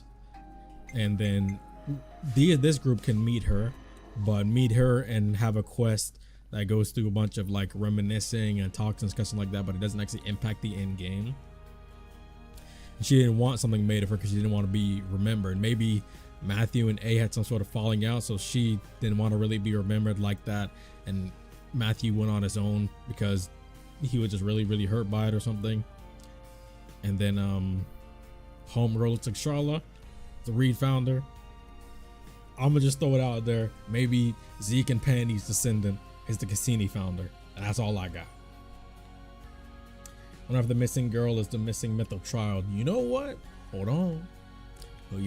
I might like that more than my idea, because when you say that, that means I can absolutely laugh at the people who said Mobius D being Mithra's child was funny when it's not funny at all. I know it may still sound I'm salty about that. I am. People really think that's funny. I think that's pretty like sick, not like cool sick, as in sickening sick.